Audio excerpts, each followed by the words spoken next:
Good evening, everyone, and welcome back to CYP. Before we launch into the agenda for tonight, I would like to introduce hopefully our newest member to the panel who should be joining us online, who's one of our young inspectors, Mariki. Once she joins us, I will give her a chance to introduce herself, but she hasn't yet joined the call yet, so we'll be alert for that. For now, we'll progress with tonight's agenda. We've got quite a full agenda tonight. We're going to be covering our role as corporate parents and taking a deep dive into last year's corporate parenting annual report, which David Michael will take us through. Thank you for joining us tonight. We'll also be looking at the long-awaited education standards report, as well as the usual reports and updates that we get from the department. And we'll be finishing the evening with a brief review of this scrutiny year, because this is our last meeting of the current scrutiny year. And I hope we'll have the time to do a quick brainstorm of ideas for the next work program as well. So we've got quite a packed agenda. And so let's get on with it. Starting off with any apologies for absence. Chair, we haven't had any apologies. Okay. Any declarations of pecuniary interest? No. Let's look at the minutes of the previous meeting. The minutes agreed. Good. Okay, so to begin with, we're going to look at I've moved the agenda around slightly. And so tonight we'll be starting with the performance monitoring report, agenda item 8, so that it's not always right at the end of the agenda. And so we'll take that first, and I will hand over to Maisie to highlight any particular sections in the report before we then move to questions.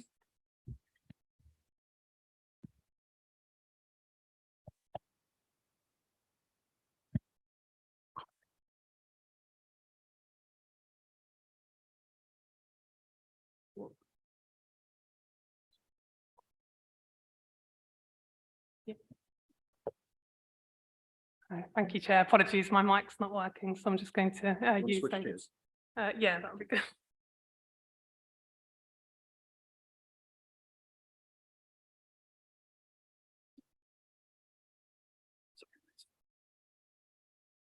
So this is the usual performance report that comes to scrutiny. It's a standing item which members will be familiar with. So it provides a summary of our performance information for the department for 22-23, and this update uses data up to December 2022. So you have the accompanying report, which sets out the exceptions report and gives some further commentary on the reds and ambers, and then that's behind that you've got the full set of the performance indicators which are vagged against a series of targets. Just an apology from me, because there was an issue with the original copy that went out with the paper, so some of the VAG ratings weren't correct, although the data was correct. The VAG ratings were not quite right. So we have published an updated version, which is available for members online, and we've also got a few hard copies in the room today, if you're looking for those. Just to kind of quickly flag what those errors were, the corrected version should now show that the indicators 14, 17, 18 and 27 should all have been showing as green, because they are meeting or exceeding our performance against our targets. And then indicator 2 is amber, as it dipped slightly below target in December, and indicator 7 should be red as it dropped in performance to 94%. But both of these indicators have the further commentary in the exceptions report. So that's probably it for me for a brief overview, and if there's any questions, happy to answer. Thank you for that overview. Are there any questions? Starting off with any members online? No? Okay, any questions from members in the room? Okay, let's start off with Councillor Flack and then Councillor Hall, and I've got a question as well. Thanks. So there are a couple of reds and ambers. I was just wondering what the impact that is having on pupils and children.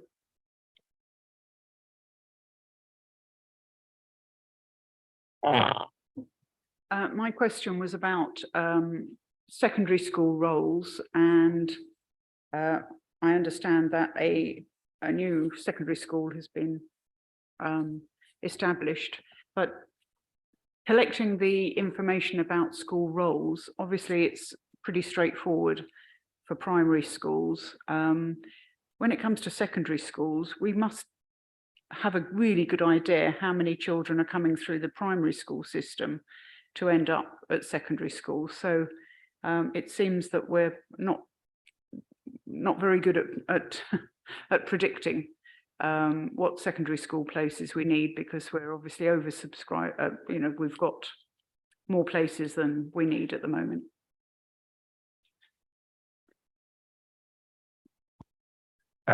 My question is around indicator 13, and I'm wondering whether the national target of 26 weeks to complete the care proceedings in court is an achievable target, given, you know, the factors that have been outlined in the commentary, and so, you know, does there need to be reflection on that target, and should it be changed to a more realistic target rather than constantly setting this target that we're struggling to meet?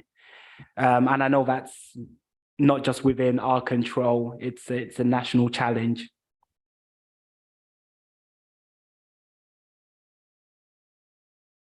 Okay, thank you. So I'll probably start off with some comments and then hand over to colleagues on some of the specifics. In terms of the impact of the reds, so yes, there are a couple of red reg-rated indicators. We do have systems in place across the department to monitor these regularly and to ensure that we're kind of taking action against those as well. They are in sort of a couple of different areas, and I don't know whether colleagues may want to pick up on some of the specific actions as they come in, but they are very kind of closely monitored by the department across both education and children's social care. On the education question around primary and secondary roles, I'll probably hand over to one of my colleagues in a second around the question. And then again, on the question around 26 weeks, it is an ambitious target nationally and quite a challenging one to meet. It is set as the national target in our target in this report. We will be reviewing the targets as part of bringing the report for the June scrutiny. We'll need to review the benchmarking data and the targets for this report in any case, so we can perhaps consider whether there is something we can do around the target to kind of set a local target alongside it, but we would always kind of benchmark against national best practice as well. But yeah, again, I'm sure one of my colleagues might want to come in on that as well. Shall I hand over to Zira or Jane? Yeah. Oh, so I'll pick up the schools ones. So the surplus places is within a range 5 to 10%.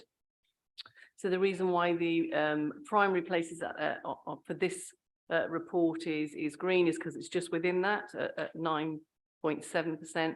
And the reason the secondary places is red is because there are fewer than 5% of surplus places. So in fact, there are, if you like, there's less surplus places than ideally would be available, and that's because our schools have become more popular. So actually that the new school therefore would helps with those placements. I think perhaps what you're referring to, as time moves on, we know that currently the dip in places will move into the secondary phase, but obviously that's over a number of years. So those secondary school places needed to be provided for children that needed them at this point, because as you can see at this point, we're not comfortably within the range of those surplus places for children who come into the borough.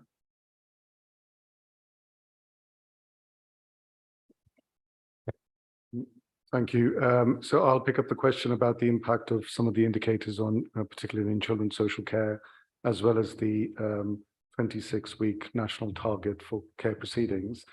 So as Maisie's already covered, you know, when we see these kind of red and amber indicators, we have some very clear systems in place within the service.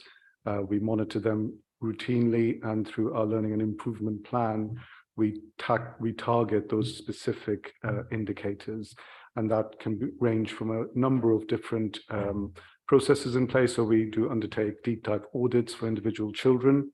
We look at themes that are arising, and we do some very specific learning exercises for the service as well. Some of these indicators are impacted for Merton because numbers are low. So as soon as you have a change for just a small number of children, particularly around child protection plans, that can have quite an immediate visual impact on the figures. However, we do review and audit every single case that falls out of target for our practice, and that takes the form of management supervision on those cases as well. In terms of the national target set for indicator 13, this is a target that's been set by the President of the Family Division, so it's not a local Merton target. It is an ambitious target, I completely agree with you. I think nationally, since this target was set a few years before the pandemic, it was always still a struggle for local authorities to achieve it. And it's not just local authorities, it's so many factors involved: availability of court times, availability of judges, the length of time, some of the expert assessments that can take, and of course some of them can be contested hearings as well, which can last in excess of a year.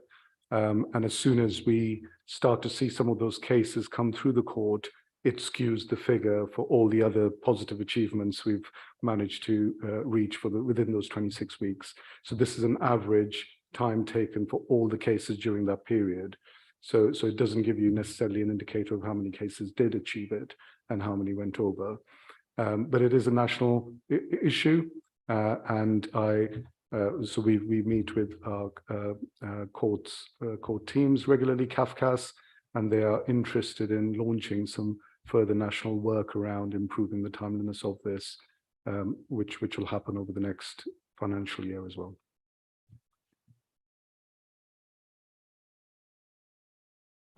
Chelsea, I believe you have a follow-up.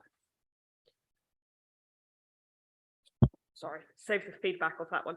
I understand you guys do an amazing job in making sure that you're catching up on anything that is rated red. I was just wondering, for somebody without a sort of a child protection background, when these targets aren't met, what is the real impact for the children? What is, you know, why do we have those impacts? Why do we have these targets as they are? And what happens when, for example, reviews aren't completed within the recommended timescale? Thanks.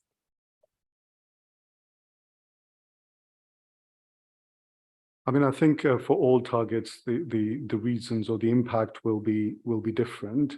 So if we take reviews of child protection plans as an example, often these challenges can arise because of families' availability, or for ensuring that we've got a quorate service. So every child protection meeting needs to have a quorate group of attendants from statutory partners.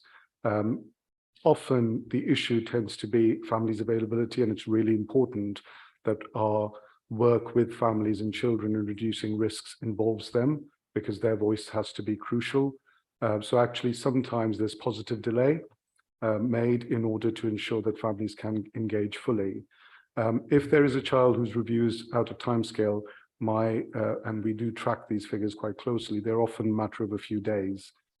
So our sort of response is fairly timely, and managers do look at this data on a weekly basis, so where they know that that's happening, and we have an independent reviewing service who will escalate if they think there's drift and delay for a child, all the way through to myself and Jane, if they're that concerned. That gives me assurances that actually the impact for children is relatively low, and in some cases, a positive delay to make sure that they can be fully included as well. Thank you for those answers, Diraj, and everyone else.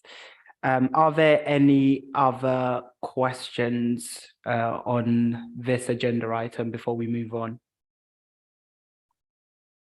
Okay, just a note before we move on that as we're having these discussions and we're looking at these different indicators, let's use it as an opportunity to reflect on potential topics we might want to add to the coming work program, like, for example, the surplus school places, which, you know, that strategy was last devised and reviewed in 2021.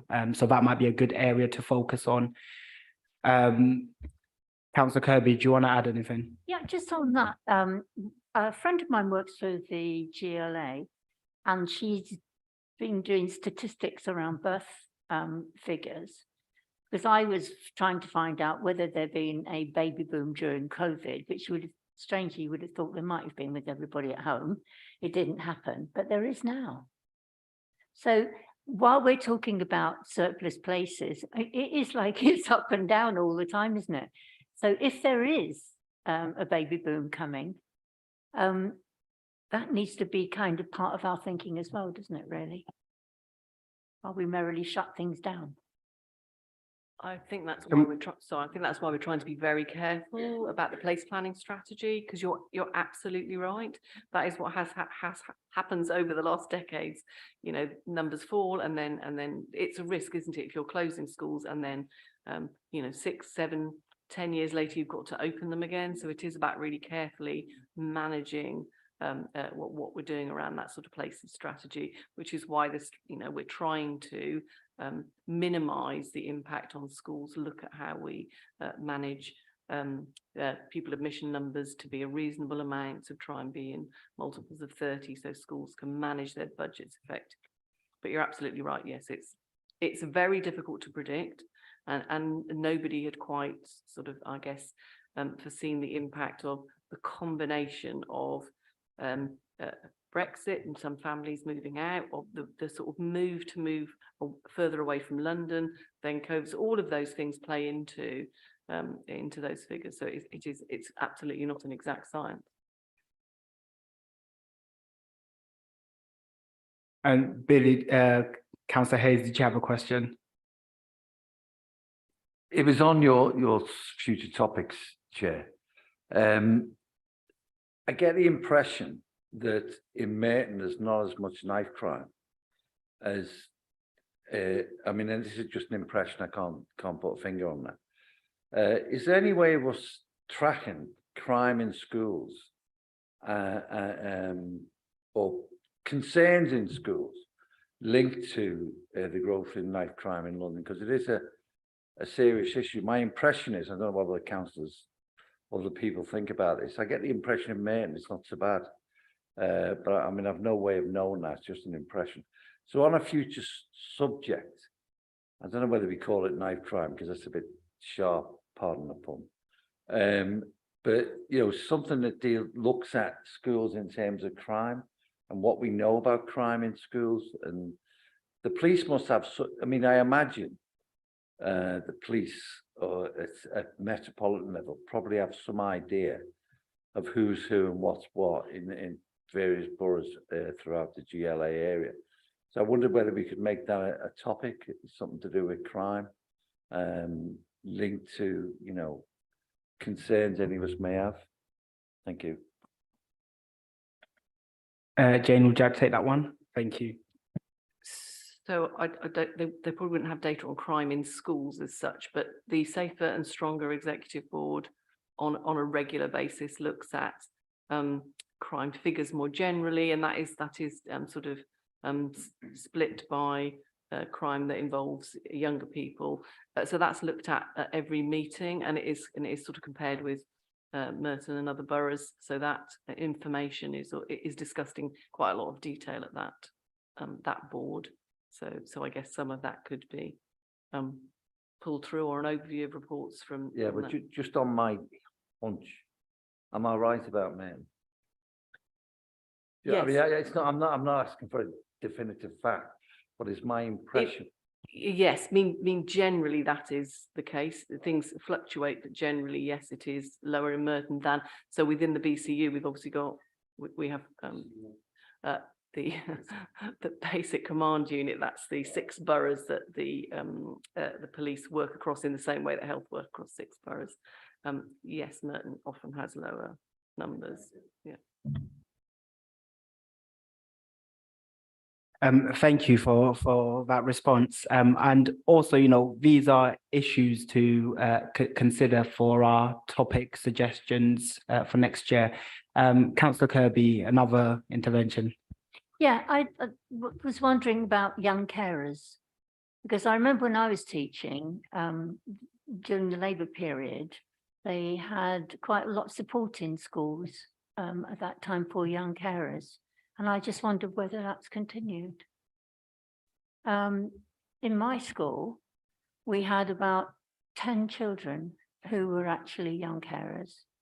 And a mentor came into the school and worked with them and arranged for them to be in groups going out for activities. So they would get trips out and stuff like that. So it was a program of activities for young carers. And I think you'll find, until the schools actually identify who the young carers are, it's quite scary how many kids actually are young carers. So I just wondered whether we could do some research on that. I'll just, I will take that one and then we'll probably move on because this section is purely about the performance overview report. But no, that's okay. I was just worried that we might stray into too many other topics and not move on from this agenda item. But there will be a section at the end where you can share your thoughts on any topics that you feel we should be exploring in the next work program. So please do hang on to those suggestions and we'll revisit them then. But I don't want the agenda to get too out of control and go into lots of different directions. And so I think we'll leave this agenda item here. And so thank you, Maisie, for presenting the findings and for taking our questions. And please do feel free to excuse yourself from the meeting, as this is your only agenda item. You are, of course, also welcome to stick around if you'd like to listen to the rest of the agenda. But thank you very much and have a good night. Okay, now we'll move on to the corporate parenting in Merton agenda item.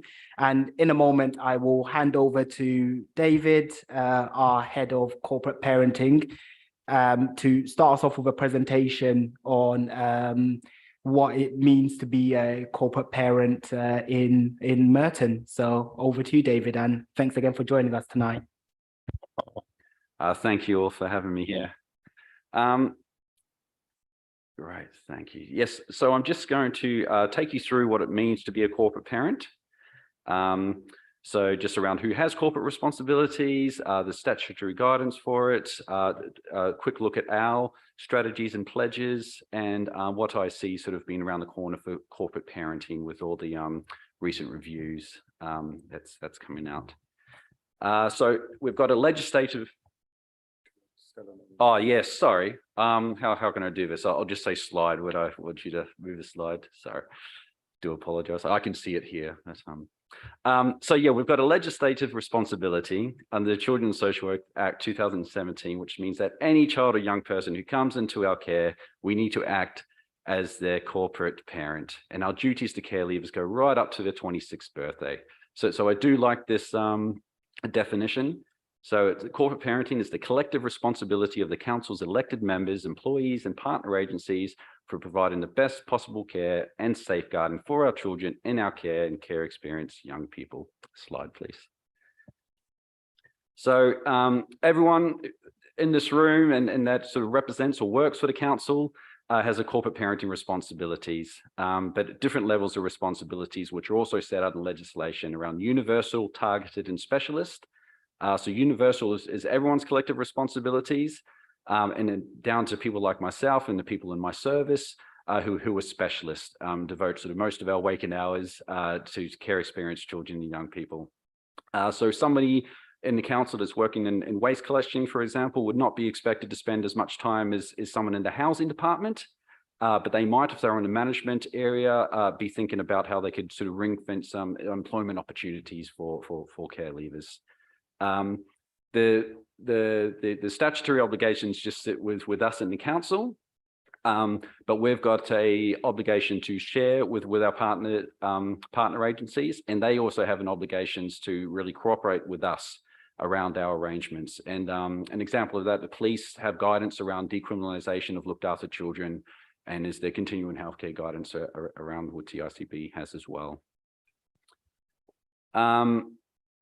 So the statutory guidance of, it's the statutory guidance around this, and I'd encourage you all to have a read. It's aimed at everyone in this room, and specifically for, Brenda Fraser would know this guidance very, very well. So if you just slide, please. So the guidance very much talks about instilling a corporate parenting culture throughout the council. And so the ethos is there. It's around having a vision and responsibility is a priority for everyone. And it states that the council's role in looking after children is one of the most important things that we do. And given it the ethos, always asking ourselves the question, would it be good enough for my child? So there's 7 principles outlined in the statutory guidance to act in the best interest and promote the physical and mental health and well-being. Slide, please. Of those children and young people, to encourage those children and young people to express their views, wishes, and feelings, to take into account the views, wishes, and feelings of those children and young people. So 2 of the 7 is very much focused on the views and the wishes of the young people. And there's a clear message in the guidance that says we must understand the quality of the service through how our young people experiences those services, which I think is very powerful. Slide. To help those children and young people gain access to and make the best use of services provided by the local authority and its relevant partners, and to promote high aspirations and seek to secure the best outcomes for those children and young people. Slide. Oh, yes, sorry, I haven't got through the 7 principles yet. For those children and young people to be safe and for stability in their home lives, relationships, and educational work, and to prepare those children and young people for adulthood and independent living. Slide, please. So, the leadership is around strong corporate parenting, means strong leadership, challenge, and accountability at every level. And the main vehicle that we have for that is our corporate parenting board. So our corporate parenting board is chaired by Hannah Doody, our chief executive, and it comprises of children in care, young people, participation officers, senior officers from across the council, partners representing education, health, and housing, elected members, including our lead member for children, Brenda Fraser. And the aims of it is to lead and ensure that the council-wide multi-agency approach to corporate parenting, to promote the needs and interests of children in care and care experienced young people, to oversee the continuing development and implementation of our corporate parenting strategy, and to ensure the council and other partners with responsibilities are held accountable for their statutory responsibilities and pledges to our children. Slide, please. So the biggest message that it has for me is it gives us a green light to really show differential treatment to our young people, and really sort of giving them advantages as we would our own children. So sort of some examples of that is extra cost of living payments that we've paid, priority housing, offering them second chances around our things like priority housing, ring fencing employment opportunities, a free council tax, you know, and so we can really think creatively about what we can do for our children. It's a relatively small number of our society when you think about the numbers that we work with. In Merton, so we've got 6 pledges. Your voice will be heard. What you say matters. You will have somewhere safe to call home. We will help you with your worries and fears. We will do the best for you to support you so you can do your best at school, have hobbies, interests, and time for fun. We will make sure that you have people in your life who are important to you and someone you can trust. And we support you to learn how to take care of yourself, and we will be there for you if you need us right up until the age of 25. And these are linked to the children and young people's sort of pledges in there as well. Slide, please. So looking at what's around the corner. So currently Ofsted has 3 judgments which make up the overall effective judgment, and one of them is around the experiences and progress of children who need help and protection, which we are currently outstanding at. And it's looking to separate those 2 into 2 separate judgments. So that would make 4 judgments. And so I suppose that really looks at the importance that Ofsted see around making sure that we're our services to children in care and care leavers. Josh McAllister's independent review on children's social care recommends that government should make care experience protected a protected characteristic, and new legislation should be passed which broadens corporate parenting responsibilities across a wider set of public bodies and organizations. So the recently published implementation strategy, Stable Homes Built on Love, is proposing to progress the second part of that recommendation. However, since then, there has been an early day motion that was tabled in Parliament on the 26th of the 1st, for which 9 members have signed, and a handful of local authorities have already made it a locally protected characteristic, including Shropshire, Manchester, Sutton, and Lambeth. So, I mean, really feel that this is the direction of travel that we're heading in. So I've got a couple of reflective questions here, sorry, slide. I'm not going to, well, it's up to the chair, but I suggest that these are questions that you can take away and think about. So just what do you see as your role as a corporate parent to Merton's Children in Care? And in your capacity as a corporate parent, what will you do to improve the outcomes for Merton's children in care and young people with care experience? So that's the role around corporate parenting. So you have also seen in the papers, there's a big report. And I'm just going to very quickly go through that report, unless you want me to pause here. Thank you for that, David. If you could just pause for a moment, I think Duraj will also like to make a contribution to your presentation so far. Thank you, Councillor. Just to add that we are going to be delivering a similar exercise to all the councillors and members in Merton next month. And actually it'd be great to have some representation from the Overview and Scrutiny Board there as well.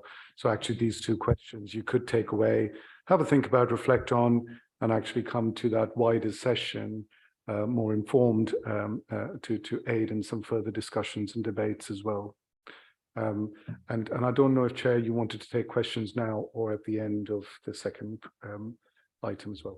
Yeah, we'll take questions at the end of the second item, but just to say that I absolutely second that, and an immediate responsibility that comes to mind listening to your presentation, David, is that, you know, as a panel here, you know, one way we're demonstrating our responsibility to look after children is through learning more about corporate parenting through your presentation and how it works in practice.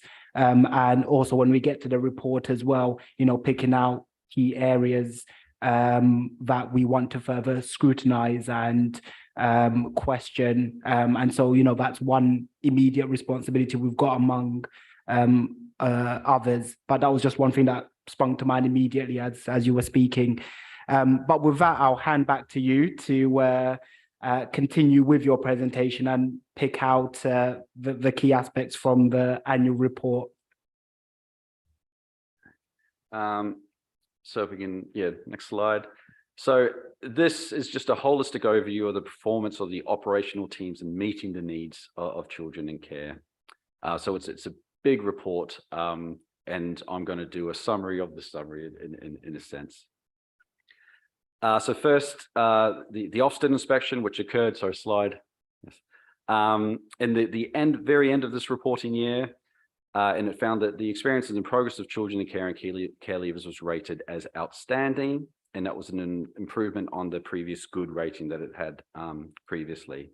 So I'm obviously extremely proud of all my social workers and PAs and the management team and the in-house camps team and the virtual schools and the nurses. It was a tremendous experience, and especially when you consider the context of which it happened, and that was in the year or a couple of years of the pandemic, and then also going through a major restructure as well. Talking about local authorities dedicated and pursuing timely permanence for all children if they cannot live safely with their birth families. Significant effort is made to engage with all children, including those with adult additional needs. Highly skilled, well-trained practitioners use a wide range of tools in their direct work with children. They understand their histories and identities. These are all quotes that have come from the report. So I'd really encourage you, if you haven't, to read that Ofsted report. So some contextual changes throughout the year. So the restructure brought all the functions together, which enabled us to really sort of align in our improvement plans into the corporate parenting service, which is really good. Throughout the year, we had lots of changes in directors. So we had 3 assistant directors, and there was also changes at high level. But I think there was something around the Merton's succession planning. So we had internal promotions there, which really gave us that stability and leadership to achieve all these achievements. Slide, please. So the numbers that they had been decreasing in about the 5 years, and this was very much linked with other cohorts through the system. We'd obviously done a lot of audit work to satisfy ourselves that this was due to good practice in our practice model, relationship-based practice, and that children were safe. And what I can tell you is that those numbers have since plateaued. And so next year, when you read the report, it would be very much aligned with this. Obviously, Ofsted, we're very interested in that too. So some more highlights. There was an increase in the slide, please. Thank you. An increase in the average duration of court proceedings, which is attributed to the big backlog in the courts following the COVID-19 lockdowns. I will add to that as well that the report that I mentioned before around the implementation strategy, they've pulled that out around the 26 weeks. And they're very empathetic to sort of the reasons and the pressures on the courts and the national picture. But they are very clear that they want to sort of put things in place to make sure that we're actually adhering to that 26 weeks. So just a bit of a side there. So the first constellation of the Mockingbird family model of fostering was launched. It's called The Village and continues to go from strength to strength. The percentage of children achieving the standard and key stage 2 for reading, writing, and mathematics is well above the national and regional average. 16 care experienced young people attended university during the year, with 1 achieving a master's degree. And we did a bright spot survey as well, Core and Voice, and we commissioned that to really understand the voices of our children, which has gone on to inform our current strategy and action plan. Slide, please. So the timeliness of initial assessments, health assessments continues to be an issue, but we're addressing that with our health colleagues. But our performance around the numbers of children up-to-date health reviews, annual health reviews, dental checks, strengths and difficulties questionnaires, which is how we work with around emotional well-being, is really good in comparison to national and London local authorities. Merton remains good at keeping in touch with all our care experienced young people, ensuring that they are in appropriate accommodation. And our corporate commitment really shines through with the high numbers of care leavers remaining with their former foster carers and staying put arrangements, and that's when children remain with their former foster carers. We continue to improve and perform well in the comparison to other local authorities around the numbers of care leavers we have in education, training, and employment, which I attribute to the stability that we have in the staying put arrangements. And our Children in Care Council, Our Voice, was relaunched following the lockdowns and has continued to grow. And now we've got a hub in the community down in Bond Road. Slide, please. And that is the end of my brief. And I just want another thing that Ofsted pulled out was the corporate parenting across the council was recognised as a priority. Thank you very much, David, and thank you for whizzing through that presentation as well with all of that key information. Okay, so now we'll move on to questions, starting with any questions online and then moving into the room. And as usual, I'll take 3 questions at a time. I've got 1 question online so far from Mansu. So do you want to unmute yourself and ask your question, please? Thanks, Chair. Thanks, David, for the nice presentation. I just need to know, how do you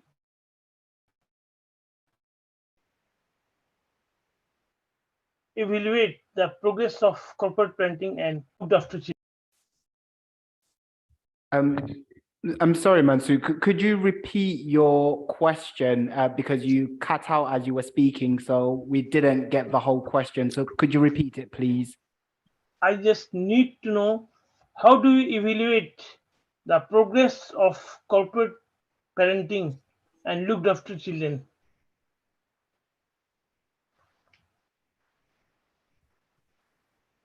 Thank you. We'll now take a second question from Una and then a third question from Councillor Willis-Croft. Thank you. There's much to be impressed with, but I have a particular interest in supported independent living for young people. And I note, although your numbers aren't great, they do feature. Firstly, I'd like clarity on whether or not there is an adult, responsible adult living permanently on site with those young people. You might infer I've seen it not done very well elsewhere, and that also prompts me to ask about what monitoring takes place of their continued attendance at study, because again, I have seen that fall off appallingly in such circumstances, and in a model which is so very detailed and so very aspirational within corporate parenting. I would like some reassurance on these 2 points, please. Thank you. And now on to Councillor Willis-Croft. Yeah, I've got a couple of questions. Health assessments, dental checks were mentioned. What about eyesight checks? Are they part of the health assessment? If not, why not? Considering we only have, I think, 100+ children in care, is it the cost? So health assessments, why not eyesight tests? And one thing I wanted to know as well, are there any private children's homes in Merton? So those are my questions.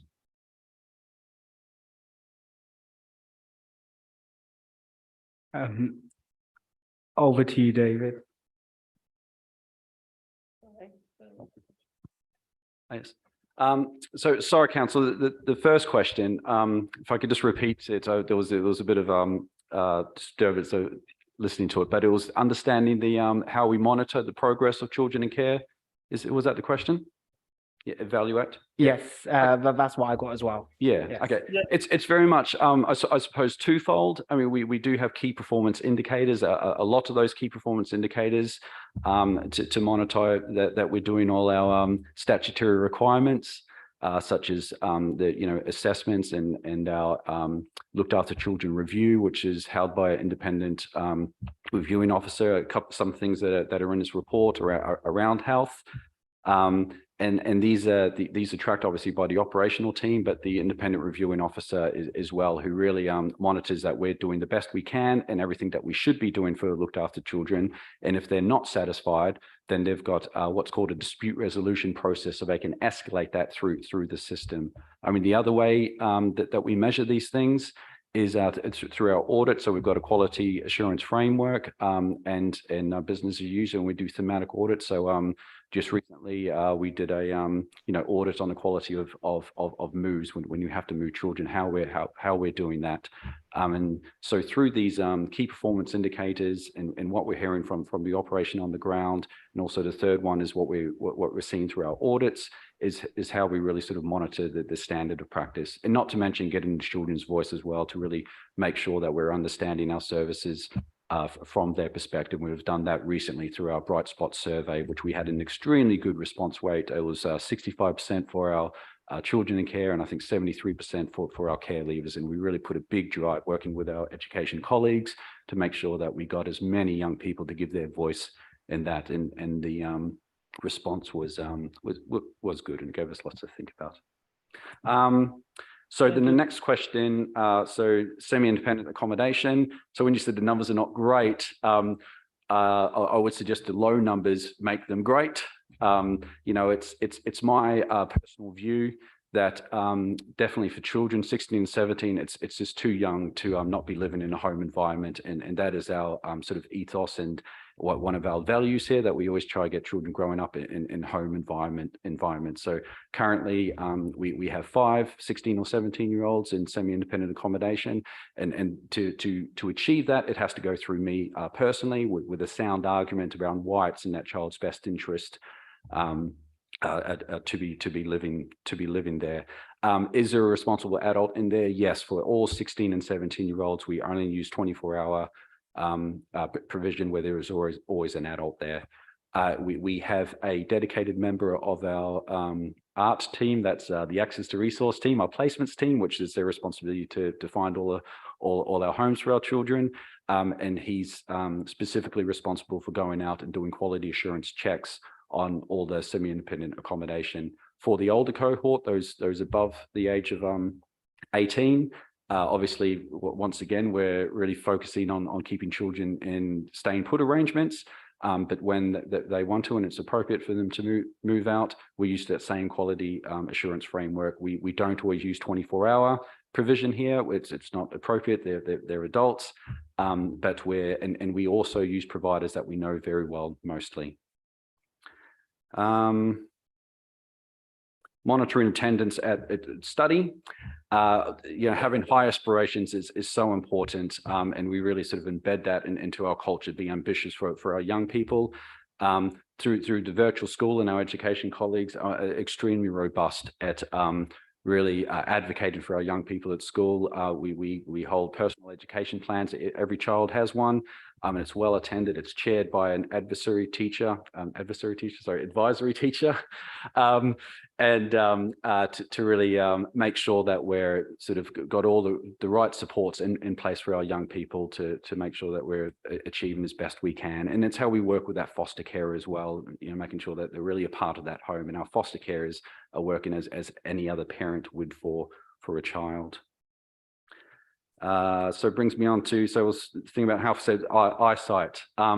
It's not something that we have to report on to the DFE. It's a very good question, but very much yes. I mean, our health colleagues, we've have 2 looked after children's nurse. They're co-located in our offices, and they're commissioned to go and do our health checks all over the country, and they're very holistic checks, and they prepare the SDQ, which is a strengths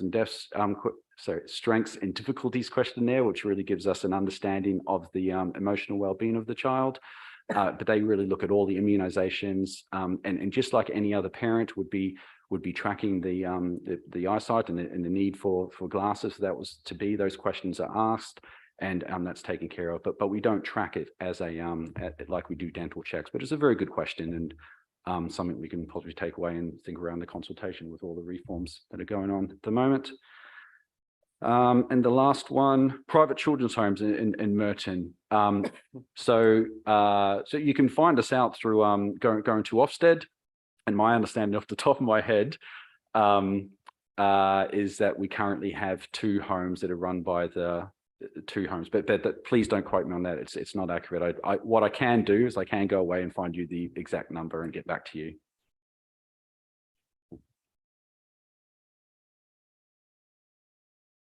Okay, before we get to the next round of questions, could I just follow up a couple of your responses to the questions, just for further clarification? So with the staying put approach, first of all, I think it's a positive sign that a lot of foster parents are continuing that relationship with the children. I think that's really positive.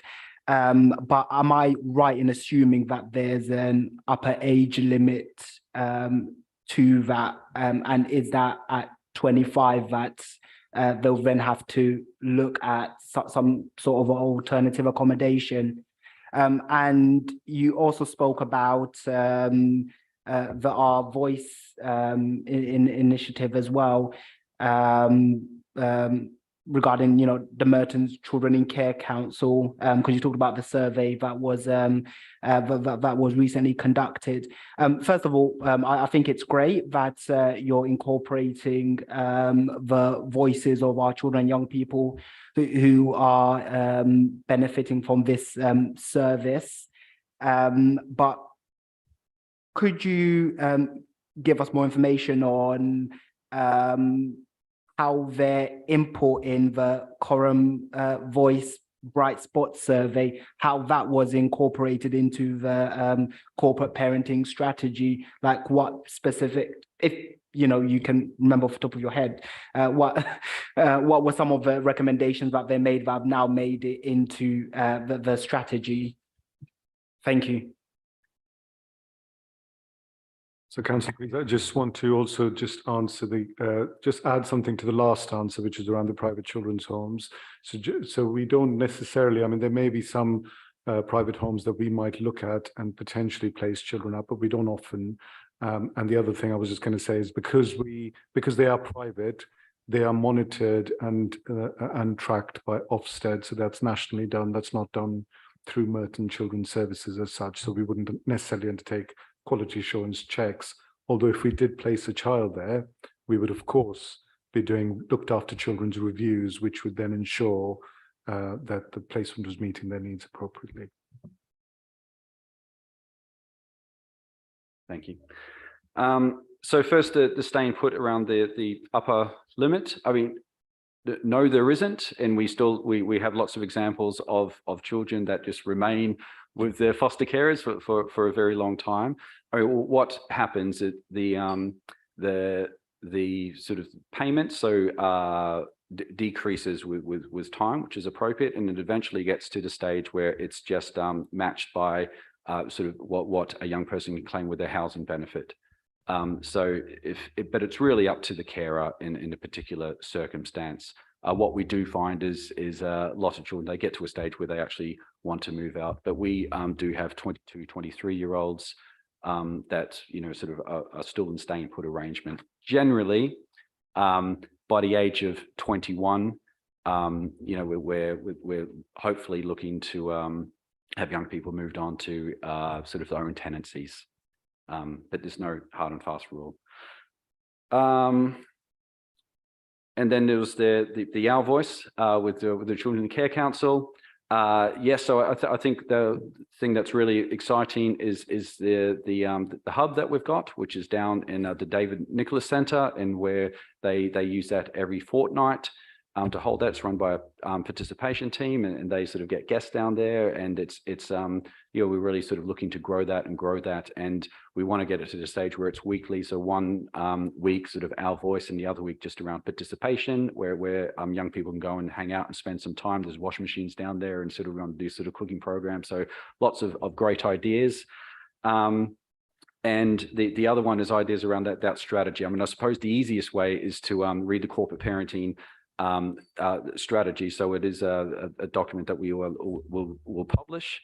But off the top of my head, there was a lot of actions coming out of that around participation. We really want to really increase the amount of activities to make sure that we're keeping young people connected, and really sort of nurturing that connection to them to Merton, and building communities for them. There was a big drop between how children felt around their safety and having a friend when they were in their foster placement as children to when they became adults and went out. So we're really looking to sort of ideas how we can strengthen that community. This, in comparison, lots of these things we're doing quite well into care leavers in other boroughs, but you know, we still want to just keep working on strengthening that. Another thing that was really notable off the top of my head is, and once again, this was mirrored around the satisfaction around the amount of family time. By family time, I mean time spent with their birth families.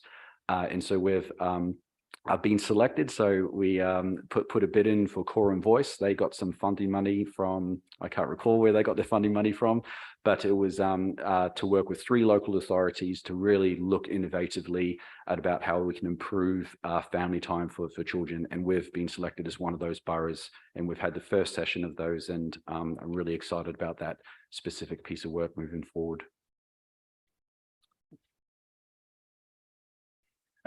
Thank you very much, David. Now, the next round of questions, we will take the first question from Councillor MacArthur, and then Councillor Hall and Councillor Kirby. And let's get a fourth one in, Councillor Wiscroft as well. Thank you. First of all, congratulations on all that you do. It's fantastic. Really, really well done. There's obviously an issue with foster care recruitment. What can we as a board do? How much more would resources cost, and what would that result in? And is the issue a lack of resources? Is that part of the problem why you're having issues recruiting foster carers? Thank you.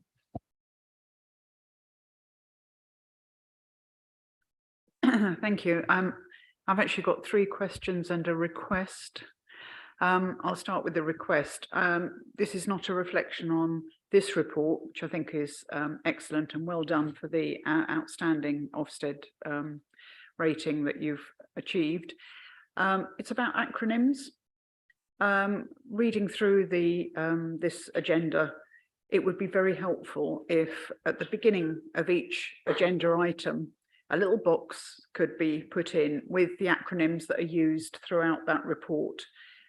Because I find myself sometimes reading through and then I come across an acronym and think, oh yeah, no, I read that earlier. What does that stand for again? So it would be very helpful to have acronyms up front, so it's easy to check back what you're reading about. So thank you. The next question is about relationship and sexual education for our looked after children. And I'm wondering what arrangements there are for training for the people who work in care home staff, and also for foster carers. Is there a regular programme of RSE training for them? And if so, how often is it delivered and how often reviewed? Can I ask the other 2 questions? Yes, you may, but I think we'll pause there and then do another round of questions, just so we don't give David too many questions to try and remember. So if you ask your 3 questions, we'll then pause there for answers.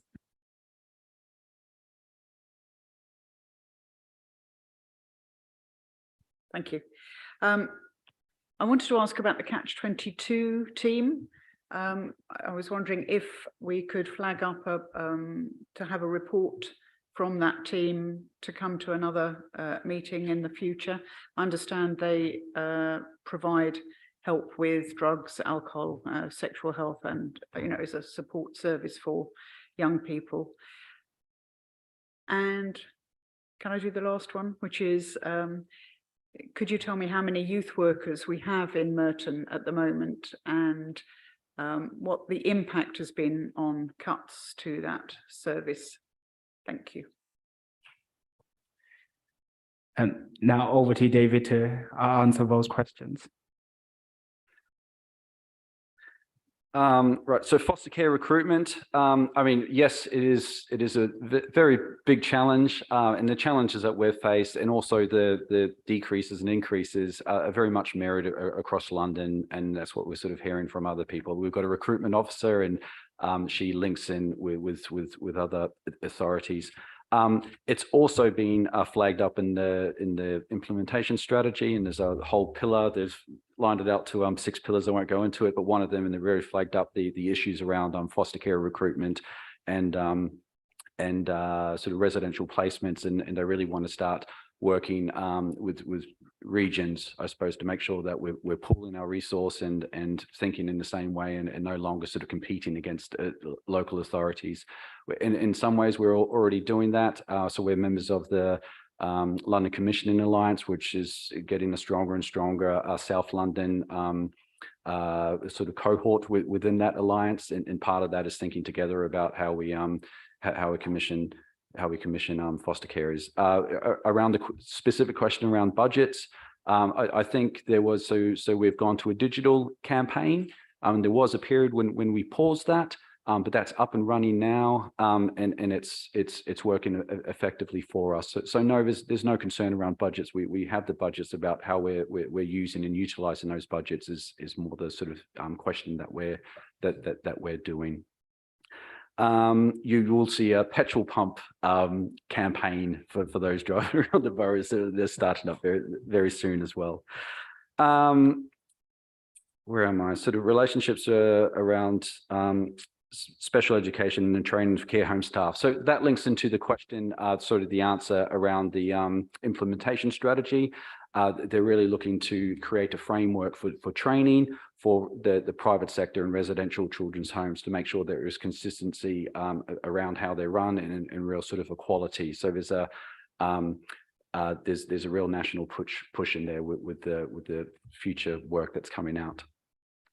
Catch-22, I mean, yes, I think they're a commissioned service, so we could ask for a report. It probably exists, and I'm sure we could. That's a request that we could see through. And for the question on youth workers, sorry. I think the just going back to the question around relationships and sex education for looked after children and their carers. So I think obviously, as David said, every care home for children has to have a registered manager, and they have to have specific training and accreditation, which they have to renew on a yearly basis in order to stay registered managers. There's a national shortage of registered managers, but actually that's something, as David said, is part of the care reviews implementation strategy. For our foster carers, I'm sure David will be able to clarify, there is a range of training that's offered to foster carers and how they support children through their different stages of their lives. And they also have a supervising social worker that's allocated to them that undertakes monthly supervisions to make sure that any of these challenges are picked up. And then you can think about bespoke training for foster carers. And that's not just for Merton's own foster carers, that's a requirement even for the independent fostering agencies to ensure that there's monthly supervision of foster carers. Yeah, sorry, my note taken betrays me. Definitely with foster carers. So we are a fostering agency here in Merton and independent fostering agencies, and there's minimum standards that are published. And one of them is very much about delivering a training program for foster carers, which we do very well. And the feedback on that program is very well received by our foster carers. And the last question I might pass over to my colleague, Keith. So the question about number of youth workers, so that's a slightly hard question to answer. So within the youth service itself, there are 4 full-time equivalent youth workers and 1 full-time equivalent play worker. The number of part-time or sessional youth workers, I'm not quite sure of, but it changes because we recruit constantly. But last time I looked, it was about 18 people, but they'll have some of them will have very short amounts of hours. But there's also youth workers within other services. So the Youth Justice Service has youth workers, My Futures team has youth workers. So there are other youth workers that are doing targeted youth work on top of the Universal Youth Service. So an actual figure we could get for you, but it's a number of people that are qualified, trained youth workers. They're not all held in one team. There was a question that followed that was about what's been the impact of savings and cuts on that.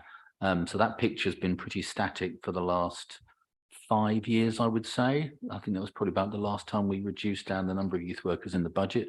So it's been about that, maybe slightly longer, but it's been a fairly static picture for a number of years. And now we'll take the questions we had from Councillor Kirby and Councillor Willis-Croft. Thank you. Just a bit of history. When I chaired the Social Services Committee in 1990, we just taken control at that point. We had 5 care homes, And I remember going around and the managers had on their belt a load of keys. It was like a massive, looked like a prison. And every door we went through was unlocked. And then it was just absolutely horrific. And we closed the lot. And because the manager said, close these places, it was horrific. And we went out to, obviously for fostering on a massive scale and also with professional fosterers. So you judge a society on how you deal with the vulnerable. And it is really very, very assuring to see these reports come through today. That it is wonderful. I mean, you know, it is really good work that you're doing. And it's not easy stuff either. We know that. One of the things also that happened at that time, because I would sit on the London-wide bodies and we would talk about secure units. And at that point, there would be secure units everywhere. And then it went down. And then so 5 boroughs would be using this one and it went down again. What's going on with secure units? I mean, is that still happening? And do we have many young people out of borough?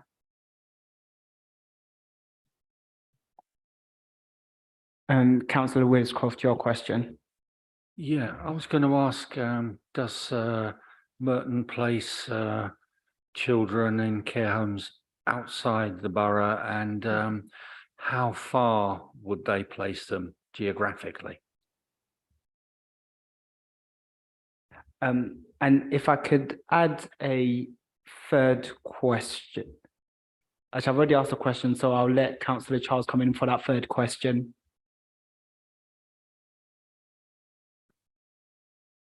I just wanted to know how many children from outside the borough are actually placed in Merton, and if there are some from quite far away.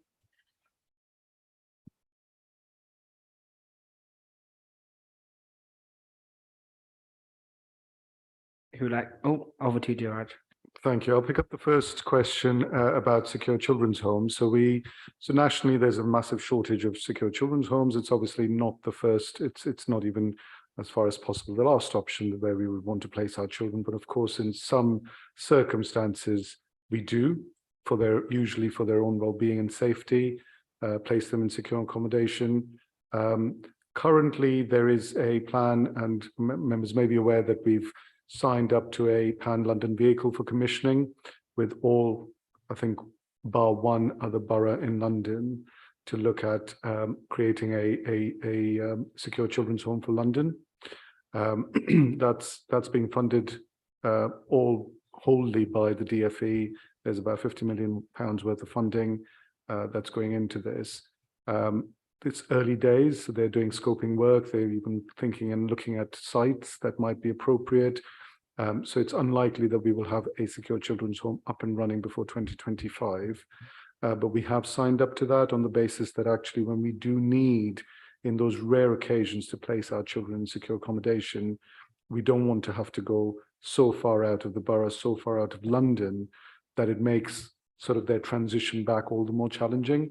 But like I said, these things require some very high level decision making and needs to be signed off by Jane as the Director of Children's Services and myself as the AD for Children's Social Care. So these are very rare occasions where we have to use those kind of powers to secure children. But currently London doesn't have one, but it's in the process of being considered. I'll pass back to David for the other. So regarding the questions around children placed out of borough, yes, we do have children placed out of borough. You might have identified a hole in my report. So we do report on this on a monthly basis. It's in our performance dashboard that goes to our departmental management team. And yes, but it's rightfully it's not in this report, but it should be. I don't know the numbers off the top of my head, so I will have to come back to you. But it is a sizable proportion. Some reason, so we like to think around 20 miles rather than sort of not 20 miles, but rather than outside of borough. We have a lot of foster carers that live just outside in Sutton, for example, and in neighbouring boroughs that are very still connected to Merton. So regarding children placed in care homes outside of the borough and how far, yes, we do. So currently, we've only got a very small number of children placed in care homes, but all of them are in homes outside the borough. A lot of the times this is due to contextual issues, and we have to consciously place the child away because they're involved in sort of a conflict in borough around serious youth violence that makes it too dangerous for them to be here. But there is a shortage of care homes within London as well. Within the borough. And the last question, how many children do we have outside of Merton that are placed in Merton? So children in care that, taking that question from other local authorities that are placed here.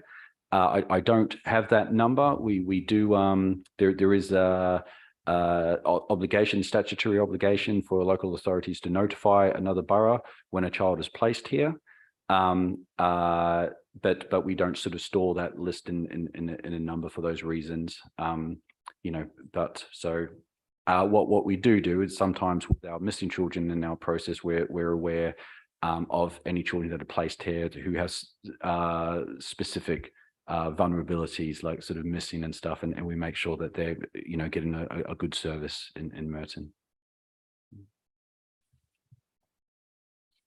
I think just to add, so we don't report on children placed in Merton by other local authorities, but as David said, they're obligated. So local authorities are obligated to tell us. They don't always do it. So we do have to remind them when we become aware ourselves. But we don't have to report on it because they're not a responsibility of Merton Children's Services. It's the responsibility of those authorities to track the children that they've placed in other boroughs or outside of their own local authorities.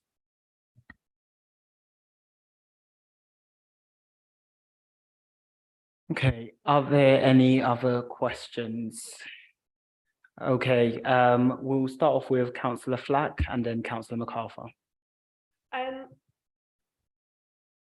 So the first question was just a quick follow-up on the youth workers. You said that it had been relatively static for the last 5 years. Just want to check that had been, like, inflation had been taken into account, or has it seen a real-time decrease in funding? My other question was, what does Merton see its role as a corporate grandparent?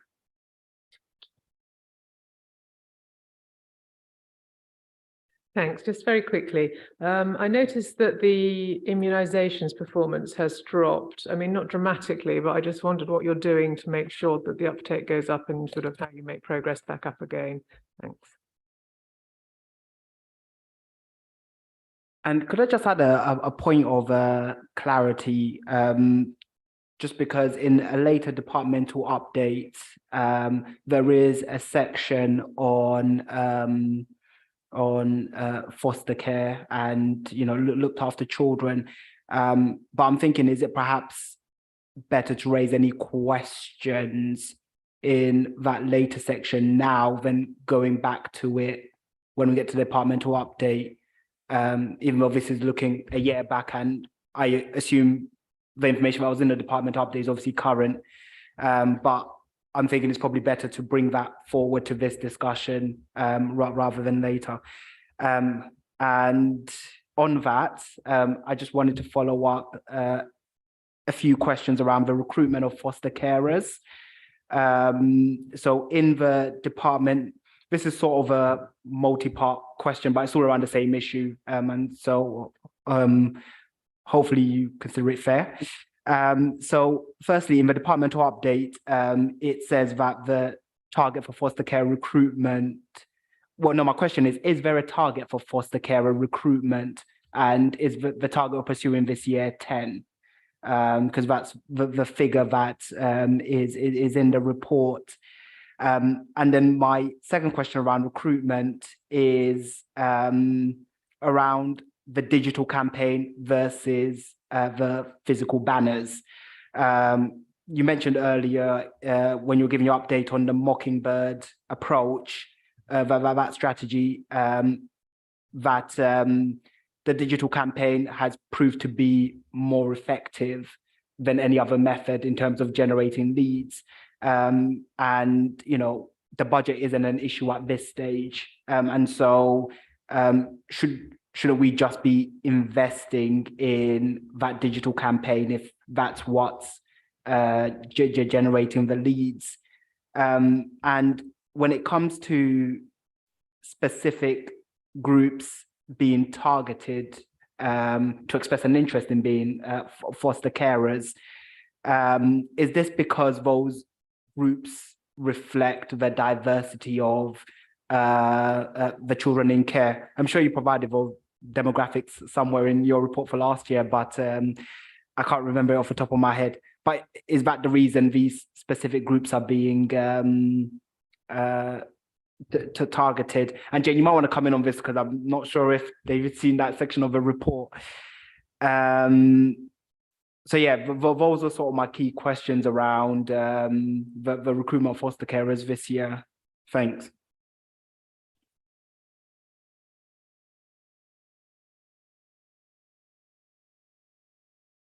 Corporate, yes. Keith, do you want to start with the youth worker? So in terms of the adding inflation, so inflation's added to every council budget, in my understanding, every year.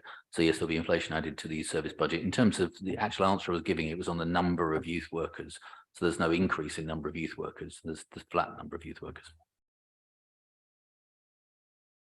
And can I just add as well, so where we identify sort of specific needs, as Keith put it, there are youth workers or workers working with young people dotted across children, lifelong learning and families.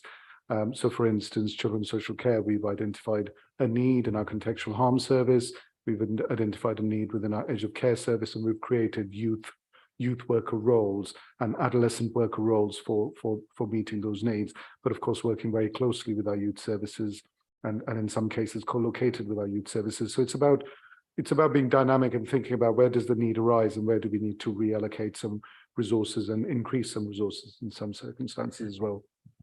Yeah, I was just going to add to that. So actually in terms of our contextual harm teams, some of the other teams, we've added resources in because that's an area of focus for us. So the first question is around corporate grandparents. Thank you for that question. And the answer is yes, absolutely. We take it extremely seriously.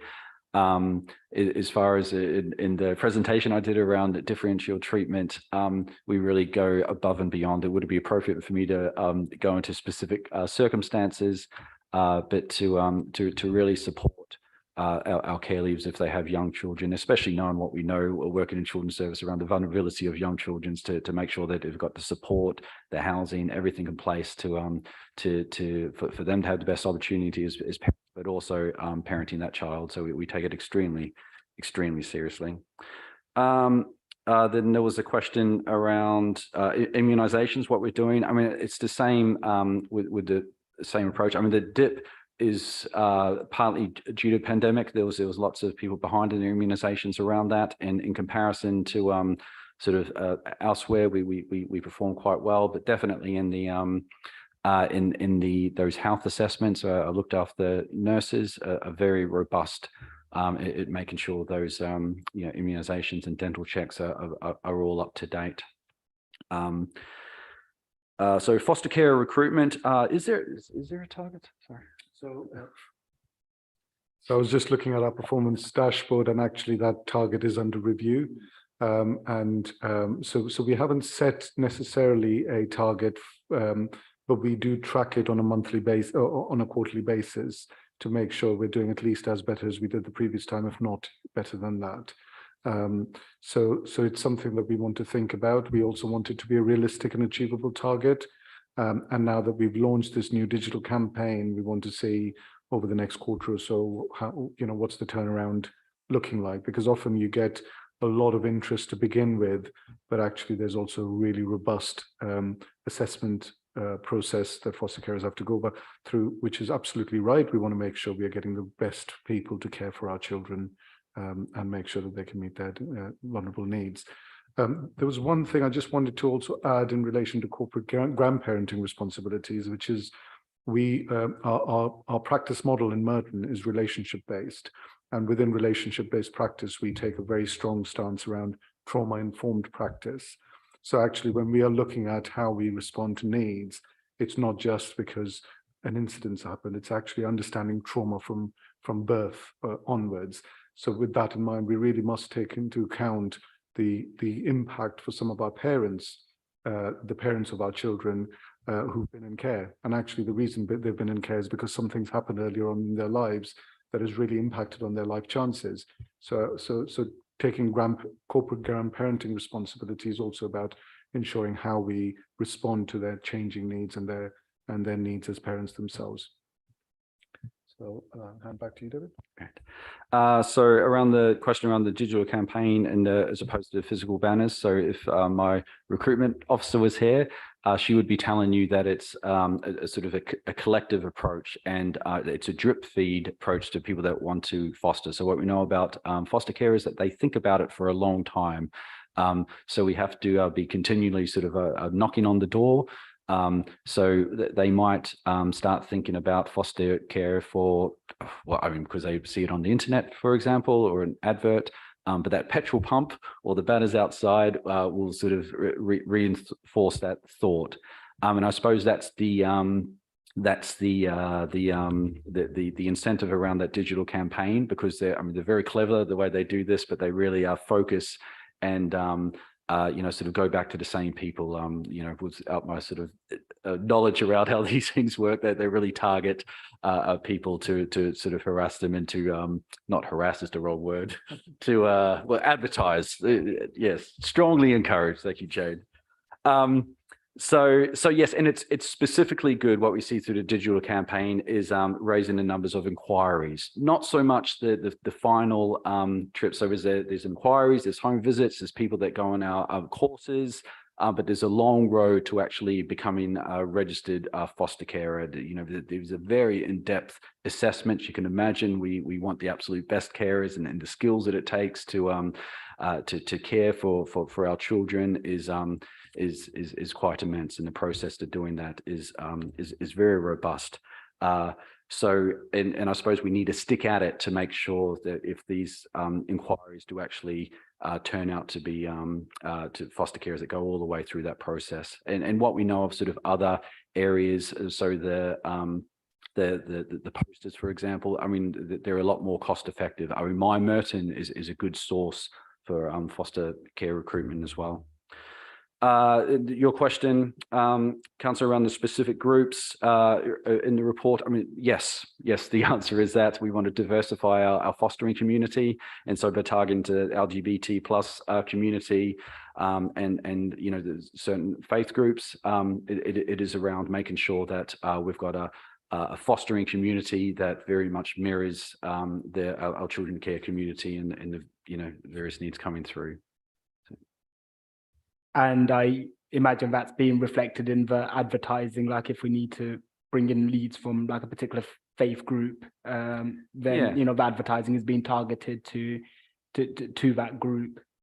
Exactly. And also we need to sort of focus advertising on the on our cohort of children we most want people to put their hands up to foster for. So some of those groups are teenagers, unaccompanied asylum seeking children, teenagers who may have contextual safeguarding issues, and sort of mother and baby placements too, and brother and sister groups. They're our sort of target groups. Thank you very much, David. Are there any other questions on the corporate parenting annual report before we wrap up? Okay, this will be the last round of questions. So last chance to get a question in, and it's just Councillor Charles. So, Councillor Charles and Councillor MacArthur. Yeah, I was just going to ask, do you get many foster parents that are prepared to take on larger families of siblings? Like say there's maybe 4 or 5 of them, or do you sometimes have to split the siblings up to get them accommodated? Hi, thank you. Just listening to you there, and I was thinking, do you do any analysis as to what works best in terms of not just the amount of interest you get, but the amount of people that actually at the end? So what advertising works best to get people to the point where they're actually fostering, whether that's being analysed to see we should be doing more of that. I just wonder if that at all.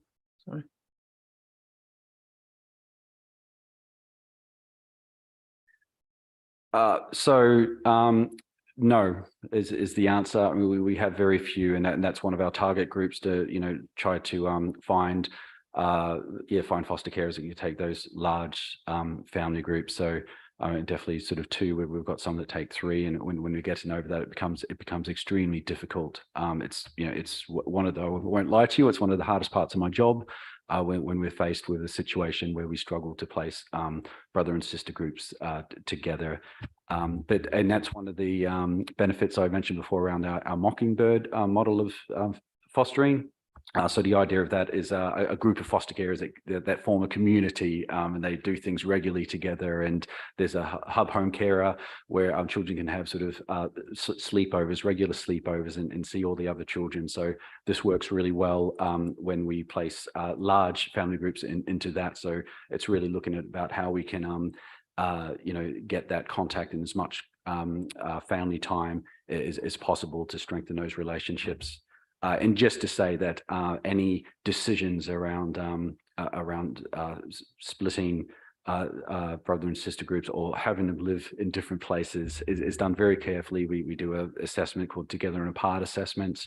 Definitely when we're in court, it's with that oversight, but it's a lot of thought and collaborative thinking around the sort of whole sort of multi-agency group, the health professionals, family as well, parents, around, you know, the best way to meet their needs. But it's a big need, definitely. And the other question, advertising, the analysis of it. I mean, yes, we do. We've got a recruitment officer, and she produces a report and comms report, and definitely they're asking foster carers around you know, how they came to know and how they first so she's got sort of graphs around that. You know, how detailed that analysis is, you know, maybe that's something we can work on. But I think how we work with other local authorities around that as well. There's, you know, she's a part of a cohort, and definitely this direction that the implementation strategy is taking us, I think, is really going to benefit how we think about fostering and recruit around fostering as well.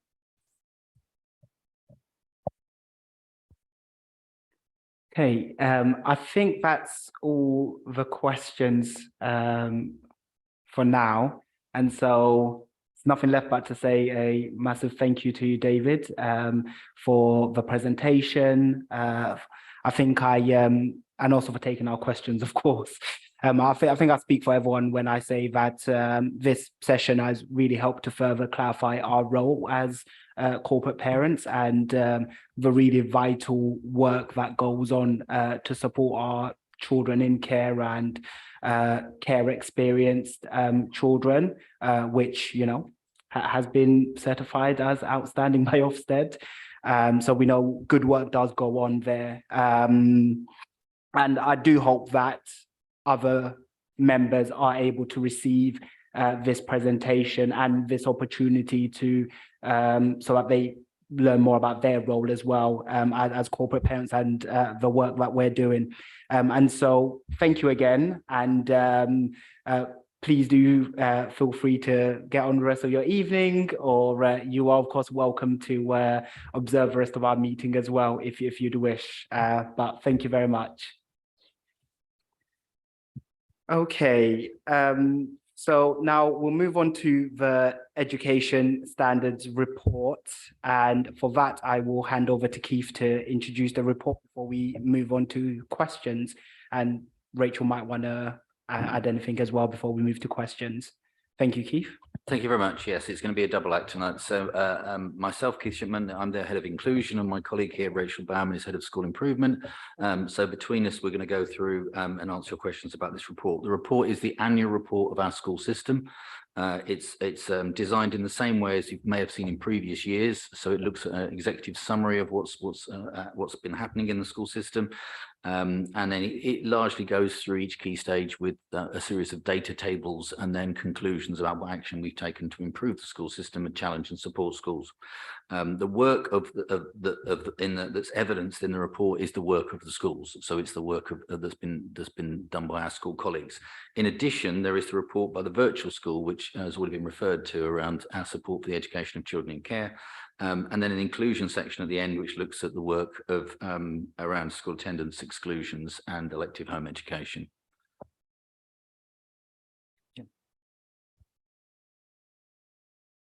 To comment mainly on what's unusual about the data on which we're reporting in the education part of this, which is, of course, that this was the first year post-pandemic that there were statutory tests, statutory assessments and public examinations. And for many of those children, they'd not sat a test or examination before in the relevant school phase.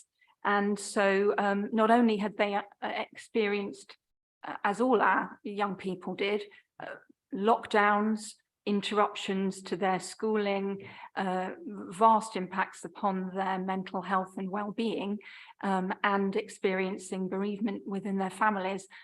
But their school life too was different, and it was different for teachers too. In the academic year in which these tests and exams were sat, there were still some outbreaks. There were still absences of teachers, whereby everybody in the school community, including head teachers, were covering classes, sometimes teaching whole school cohorts in the hall because of numbers of teachers off sick with COVID. So it was a very interrupted experience. In some of those key stages, for example, for the youngest children, how those assessments of children's achievement were made were different. There had been reforms introduced in the previous year, but this was the first time in which those reforms made a difference to how achievement was assessed and reported. So that's what was unusual. And nevertheless, in that context, the children's achievement and the teaching and support that they had from staff in schools ensured that in many cases they exceeded, in most cases they exceeded the national, and in many cases were either in line with or above London outcomes as well. So it's thanks to our colleagues in schools that our pupils in Merton did so well. Okay, thank you very much, Rachel and Keith, for that introduction and that caveat as well of, you know, the context that this report covers. Are there any questions? First of all, I'll go back to members online, see if there's any questions online. No? Okay, I'll go for questions in the chamber. Starting off with Councillor Hayes, Councillor Willis-Croft, and then Councillor Flack. Okay, it's not a question, it's a point, I'm sorry, but I just want to try and get it in somewhere. I've been meaning to follow it up. Are all the jobs in the schools? I mean, I'm declaring interest, I'm a governor in Graveney, sorry, Gorringe School in Sandy Lane. And it came up that the vacancies, non-teaching vacancies, are not advertised on the council website. So why is that, and why don't we? Okay, thanks.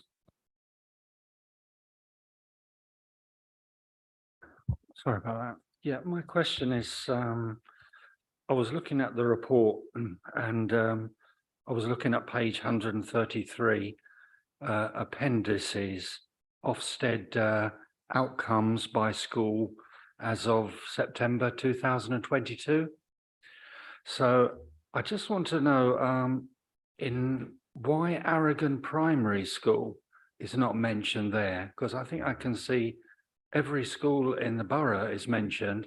All the schools in Lower Morden are mentioned except Aragon Primary, or perhaps I should call it Aragon, what do you call it? Aragon Academy, I think it really is. So why is Aragon Primary not on this appendices, or am I missing something? Thank you. And Councillor Flack, your question. Thank you. I just wanted to ask about free school meals and the impact it has. We all know it's good for children to get proper meals. I also see the Mayor's recently announced plans to provide free school meals for everybody, for all primary school children. Since, and I know this is a national issue, but since it was introduced by the Lib Dems and Coalition, the increase has not, the cost has not increased in line with inflation. So the funding has not increased in line with inflation, resulting in a decrease in portion sizes and quality of food. Is there anything that the borough can do to make sure that the funding is keeping up? I'm not necessarily suggesting active funding from the borough, but can we put pressure on the Mayor to make sure that when that funding comes in, it is acceptable and will actually provide people with sort of quality meals, and any pressure that we can put on the national government as well?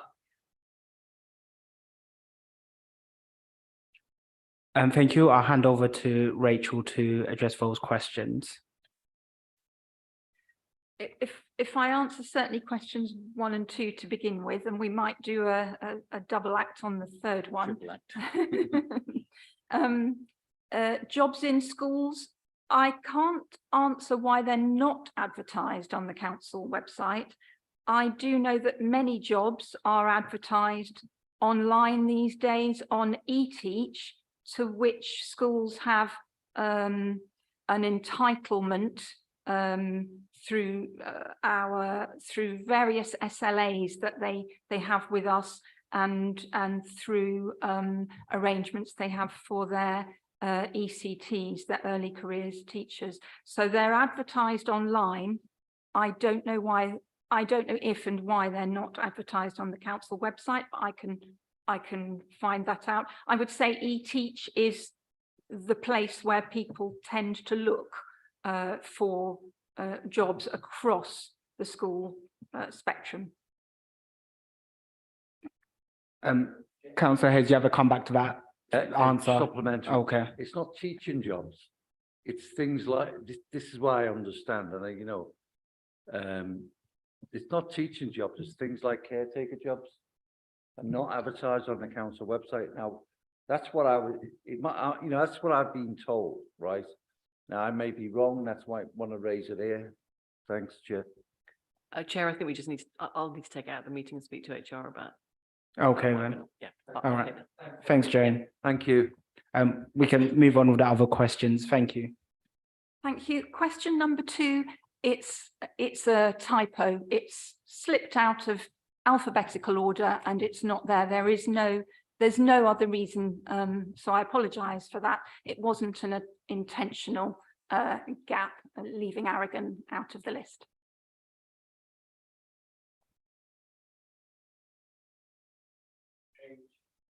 On page 133. Good. It's rated good. Well.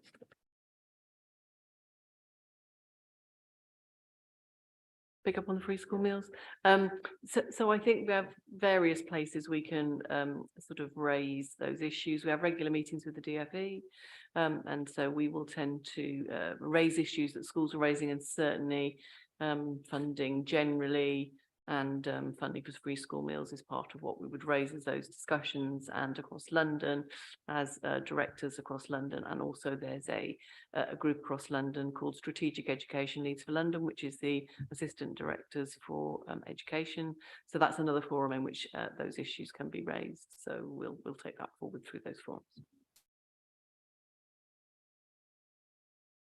Okay, thank you. We'll take the next round of questions, which were Councillor Kirby, MacArthur and Councillor Hall. Well done, I think, generally across all the schools. I mean, it's a really good record. And it's good to see that. I just wondered, because I'm aware that a lot of people are leaving London because of the rent prices and accommodation. And are we having difficulties at the moment with recruiting heads? Do we have vacancies at the moment? And are there any schools that are really struggling with recruitment?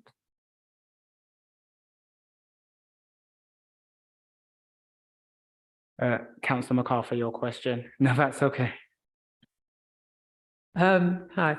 It's reported recently in the newspaper that a third of 15-year-olds are persistently absent from school in England since September. I noticed that you flagged up that 10 levels of attendance across school, that you're trying to get them up again across the school system. I just would like to hear more about what you're doing to try and get the levels of attendance back to where they were before the pandemic. Thank you.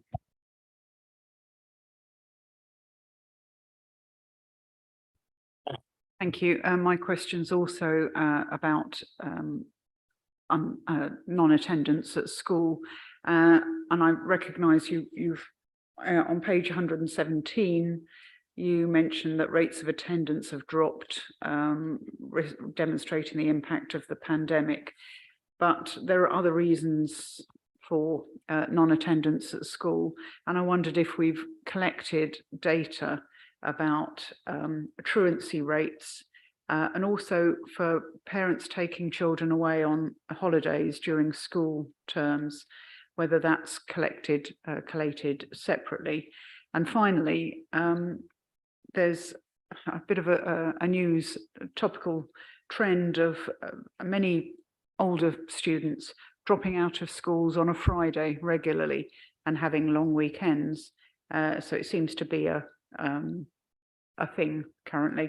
So I wondered if we know whether that's a trend that's reflected in schools in Merton, that Fridays seem to be a day of bunking off school. Thank you.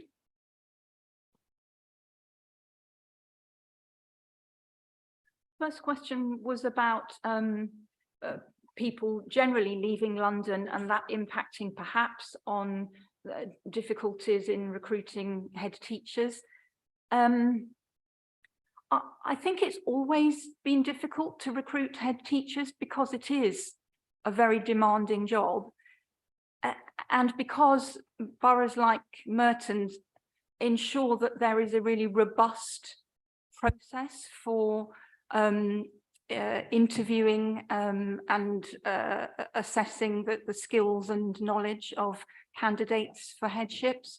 So in all the headships advertised in our schools, the school improvement team is involved quite intensively in supporting governing bodies in what we always tell them is the most important decision they'll make on that governing body panel. So we're often involved right from the beginning in helping them review the existing job description and person specification, in helping them with their shortlisting process. The HR team often advises in terms of advertisements and references, and usually at least the Merton Education Partner Inspector is involved in supporting the panel throughout what's usually 2 days of interview and recruitment activities.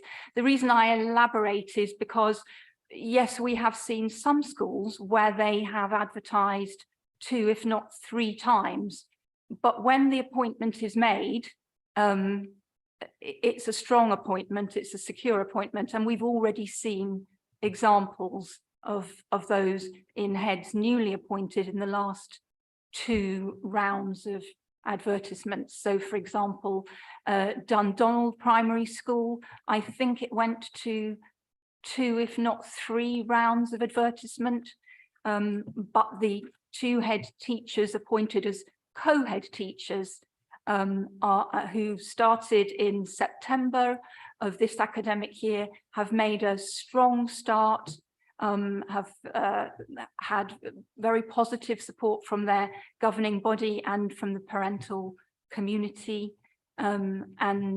we've seen already some of the differences that they are making there to further improve the outcomes for pupils and the experiences of pupils, and so it is in other schools too, where we have recently appointed. So yes, it's a struggle to appoint, but in most cases those appointments are successfully made and robustly made.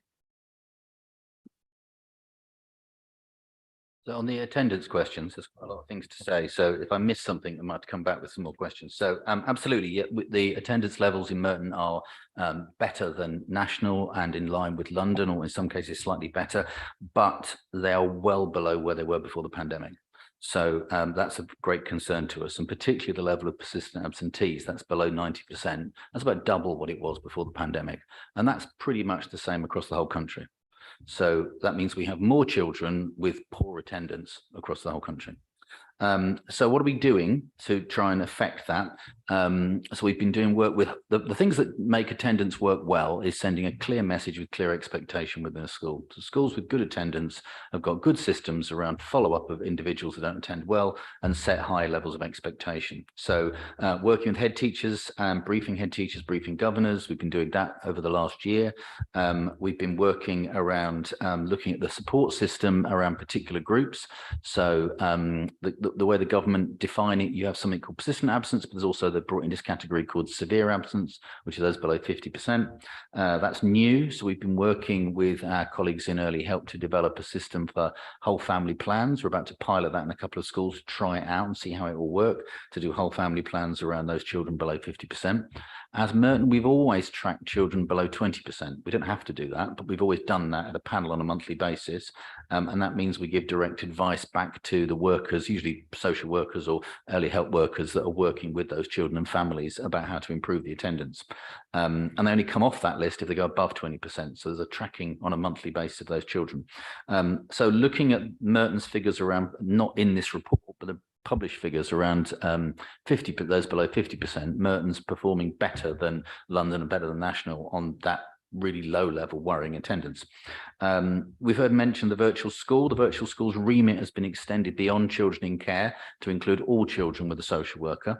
They've always tracked the attendance of children in care on a daily basis using a particular software package, and they're now extending that to all children on SIN or CP plans. So they're all tracked on a daily basis, and that information is fed back to the social worker. They're then doing workshops with education psychology and education welfare, and I've forgotten somebody else is in the meeting, but anyway, three people in the meeting, and they're doing workshops to look at children with really long-term stuck attendance, to give advice to the social workers about how they might think about it differently, how they might affect change for those families. They're also beginning to do that work in schools where we've got high numbers of children with SIN or CP plans. So we've got professionals going into support around the very sort of stuck cases. One of the key themes in non-attendance, as I said in the report, is around mental health. There's been a large, I think you had the report before, large increase in referrals to mental health services and real concerns around children with high anxiety coming into school. So working with mental health service colleagues, we're producing something around what's called emotionally based school avoidance. So it's some guidance for schools, which looks at what you do to run a school effectively, to support children around their mental health, but also what you do at each level as their attendance might get worse. Who do you refer to? Who do you get support from? And how does it all work? That's being produced. That should be available, we think, after Easter to go out to schools, but it's being put together by a network of professionals to support schools. So that will hopefully help give clarity to that and give enough support to that. And there's also some challenge in that. I think when you saw the report around mental health last time, there are some issues around whether we've got the right services in the right way. We've got mental health teams in all schools, but they're working to do preventative work. And there's probably a level above that, which we need to make sure is provided in schools as well. So there's conversations with our colleagues in health about how we get that level of extra support into schools. Questions about Fridays is interesting, and questions about holidays. So yes, holidays in some schools will be a factor. We look at it school by school basis with their education welfare officer, and then school governors can implement a policy around fines for taking holidays without consent from the head teacher. That hasn't come up as strongly as it did pre-pandemic. There were more issues in particular schools then. What is a factor, and I think it's included in that report around Fridays, is if pre-pandemic, when parents were going off to work, when a child was at home and they were a bit ill, they tended to get sent in. Now the parents are working at home a lot more. That doesn't happen in the same way. Culturally, work has changed and school hasn't. So there's an expectation of being in, and we've got children with lower levels of illness being kept at home by parents. So that's definitely a factor within our school system. And schools are challenging that more to try and change that situation. And the Friday factor was absolutely there in the data during the pandemic. So if you looked at those children which attended during the pandemic, schools had to report daily attendance at that point. And nationally, there was a drop off on Fridays. So even when children were vulnerable and were attending schools, they didn't attend on Fridays. So it's quite interesting that 4-day week, which is coming through in the workplace, is a challenge for schools, because Fridays is definitely a challenge. So it's a mixed picture across different schools, but it would definitely be that Friday's been a more vulnerable day. That's not entirely new. There's been some schools in the borough where you've had parents that have would have taken their children on holiday just for a Friday trip to a caravan, for example. That certainly happened in the past in Merton. So we've had that before, but it certainly is a challenge around Fridays. But I think it's changing the culture back. I think the other factor I think is very key for young people is you've heard a lot from Rachel about what happened for children during the pandemic, and we heard in the young people's report that young people are worried about their education, they're worried about being behind, they're worried about will they catch up, and that can be overwhelming for young people as well. So it's the extra support schools are giving to young people to make them feel confident about being in school. I think is also very important to their attendance. It's not just about following up the attendance, it's also making sure they feel confident with their work and they can catch up and they can make progress, and that helps them to attend. Hopefully I've covered everything about attendance then, hopefully.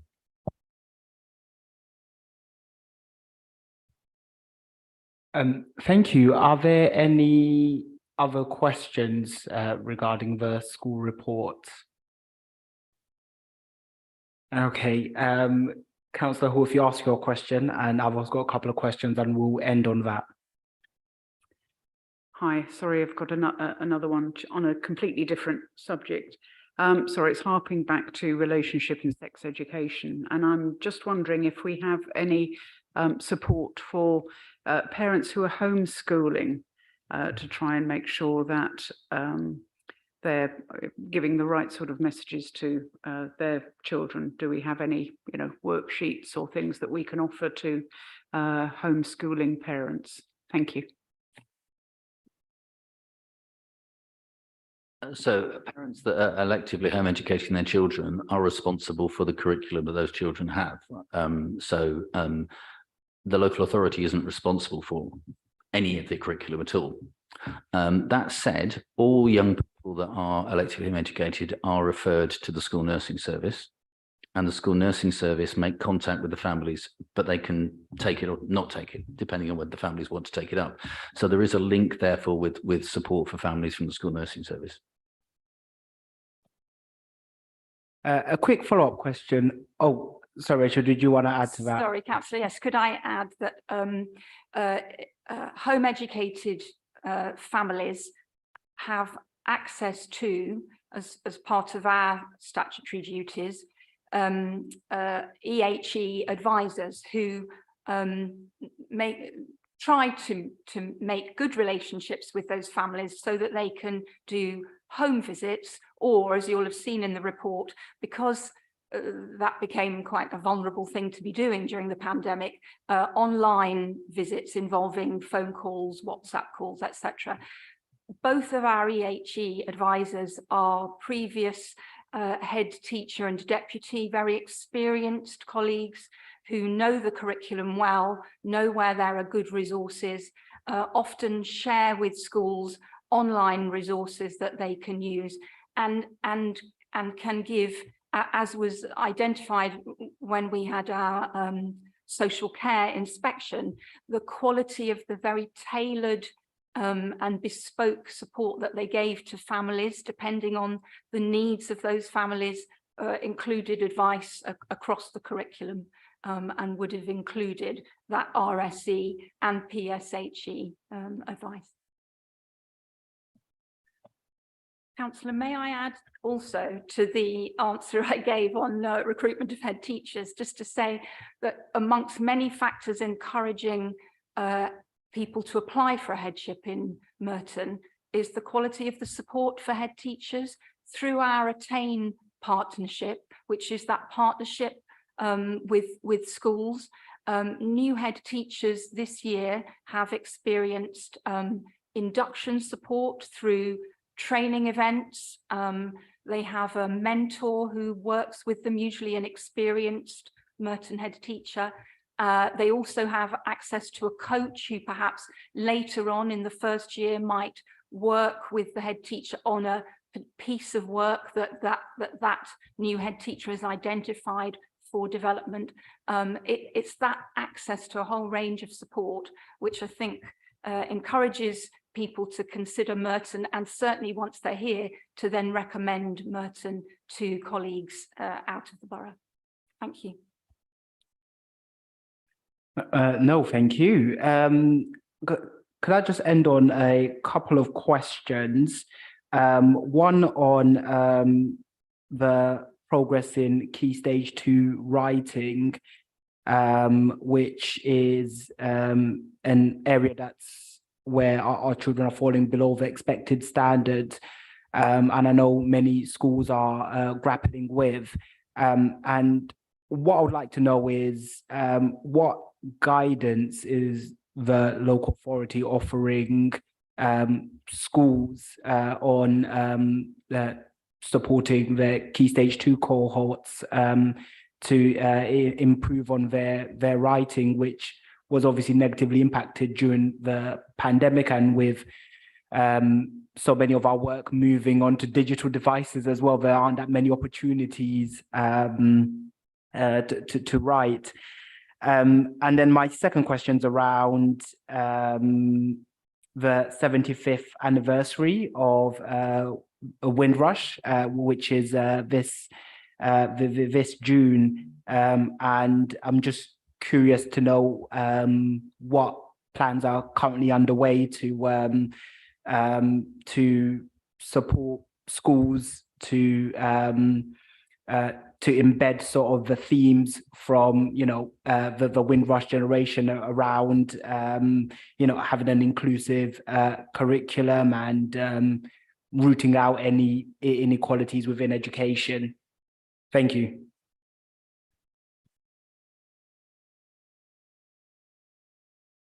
Writing is always the lowest of the three separate subjects at Key Stage 2 in which children are assessed. During the pandemic, it became even harder for when children were being taught remotely for writing to be taught. It was easier to teach reading.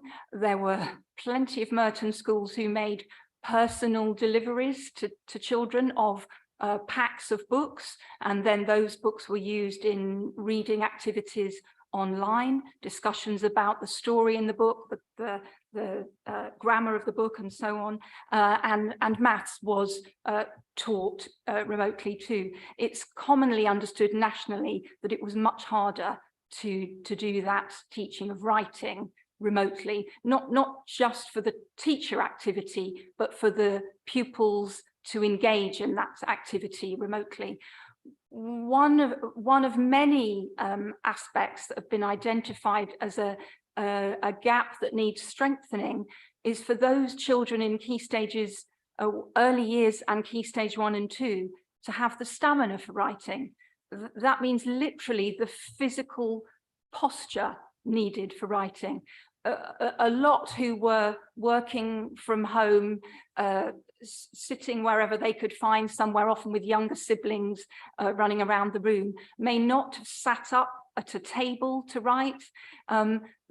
Some children are still finding that hard in our schools now, to have that physical posture for writing. The penmanship, as it's often called in schools, that suffered too. Prior to the pandemic, children were often given handwriting awards with a fountain pen, a cursive writing pen. Those skills were diminished during the pandemic. Nationally, writing has dipped as it as it has here, but in some cases we've dipped further. In terms of support, we've got an advisor for English who runs training and has this week run some training on writing for English subject leaders in schools. She also targets those schools where writing outcomes were lowest and visits those schools to provide support. When it comes to assessment, both our subject advisors, our maths advisor and our English advisor, have been part of the expert team advising on the government's assessment criteria for the 2023 writing assessments, and they've been bringing to bear all their expertise, because what they identified from some of the materials that the government had commissioned were that they were expecting children in Key Stage 1 to demonstrate some of the criteria that actually don't emerge in the national curriculum for writing until Key Stage 2. So they have pointed out those mistakes and those gaps, but it means that we have real expertise within our advisory team, working with our teachers, both collectively and individually on writing. The difference too, in terms of writing, is that that isn't a test that children sit. This is something that schools assess for themselves and report their own assessments, which the local authority moderates in a sample, in a small sample of schools.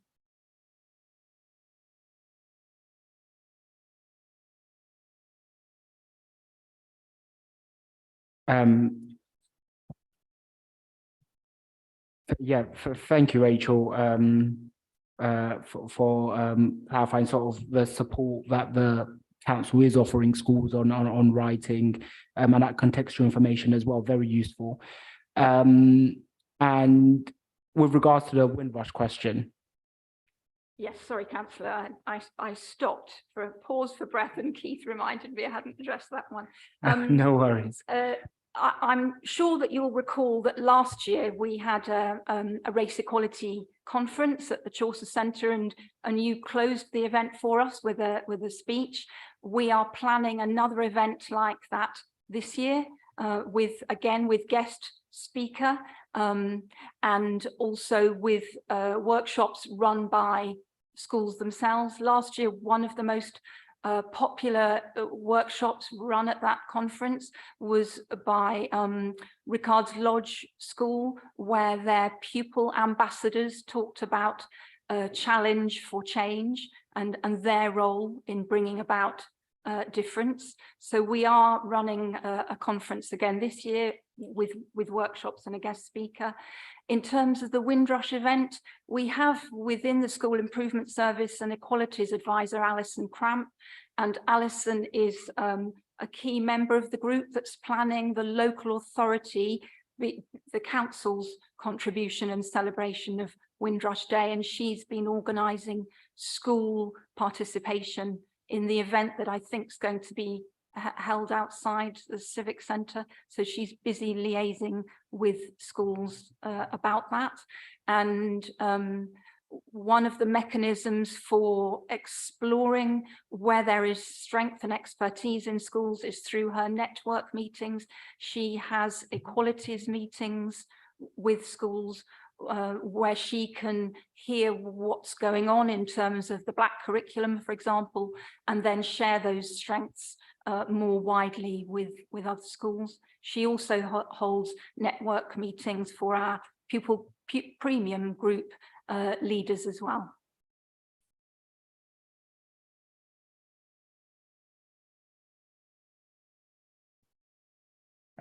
Thank you, Rachel.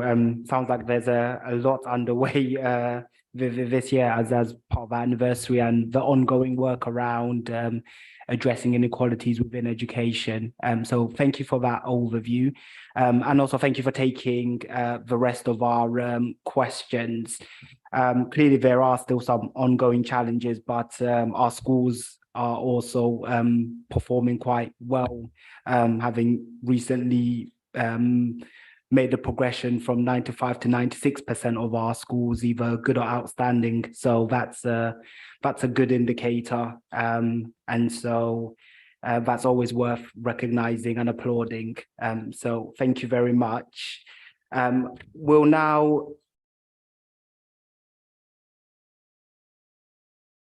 Oh, of course you can. I'm so sorry. You're just outside my I've my realised eye more, line. more centrally in Yeah, future. I'm very sorry. I think the issues raised by everyone are very appropriate. And I noted Councillor Kirby is the only one said what a good report it is, and it is a jolly good report. And I think, yes, you're right to criticise areas that can improve and areas that you're not sure, one isn't sure about. But can I say to Councillor Flack about free school meals, as teachers, we were always trying to find ways to get parents to take it up, and we couldn't. And I'll tell you privately some of the suggestions we had, and it isn't easily solved. For some reason, some parents don't want to take it up. And I think, as Rachel very eloquently described, writing is always behind, because children learn, they listen, they speak, they read, they write. That's the general curve of progress. But if in that and the following document on celebrating success, it does go through and it says in it, giving statistics, at nearly every stage of development, we are above the national average and above the London averages. And it's quoting by percentages. It might only be a small amount, but it is certainly showing we're above it at the early years stage through to Key Stage 1. And of course, reading and maths always come before it. But at Key Stage 1, it's saying writing's above the national average and in line with the London average. And in maths there, we came 7th nationally in the assessment. So, I mean, all this is huge achievements to celebrate and the progress that's been going on. Key Stage 2 shows reading, writing and maths all above the national average and above or in line with the London average. And if you look at Key Stage 4, with the progress score, Merton came 13th in the country. And there was another one where we came 2nd in the country. And I can't remember exactly what that was. And yes, we can improve, but I think it's to recognise the great success. And Progress 8, we were well above. This is at Key Stage 4, well above the national average and the London average. Yeah, and that's where Merton came 2nd in the country. And the progress score is measuring a child's achievement at the end of Key Stage 2 and their achievement at the end of Key Stage 4. So it is got a very tight criteria by which it is measured. And for Attainment 8, we were well above the national average and the London average. Progress 8 and Attainment 8 are different. Attainment 8 is a score that's given to each exam a child sits at Key Stage 4. And there's a formula for working out, which I'm sure Rachel or Jane can explain much more carefully than I can. And I just feel the questions are right that you're making. They're right to ask, how can we improve? And that's what scrutiny is about. But please, I'm just asking, do note what great work is going on in Merton. And Merton schools are achieving very well. And that's one of the reasons our secondary schools are so full. But I'm not saying there isn't room for improvement, but please also recognise what great work's going on from the schools themselves and the work that goes on in schools and from the support they get from the authority. Thank you. No, thank you for highlighting that. We should definitely also always recognise good performance and the best practices that we can take from that. So I'm glad that you've really picked up on those positive indicators, because there are best practices that can be drawn from that. So we continue to have a majority of schools that are good and outstanding. So thank you for that, Councillor Kenny, and our cabinet member. We'll now move on to the departmental updates. Jane, would you like to introduce this report, or would you like us to just go straight to questions? I don't think there's really much that I need to say, other than just to let the panel know that last week we had our Ofsted annual engagement meeting. So as part of the inspection process, Ofsted will come in every year. We provide an updated self-evaluation. They look at all of our data, and they have a conversation with us. So I did that meeting with all of the senior leadership team, the assistant directors and all the heads of service, and it was a very positive meeting. It doesn't result in a published letter. We just get a summary of that meeting, but just to feedback that meeting went very well, and we got some very positive feedback. Thank you for that update, and I'm glad that the meeting went well. Now we'll take any questions on the departmental update. Councillor Kirby's got a question. So can I just check if there's any other questions before we go to you, Councillor Kirby? No other questions? No questions online? I don't have a question. I just want to say I hope you win the award. And well done for the team, and also for you being shortlisted for this. Well done. Thank you.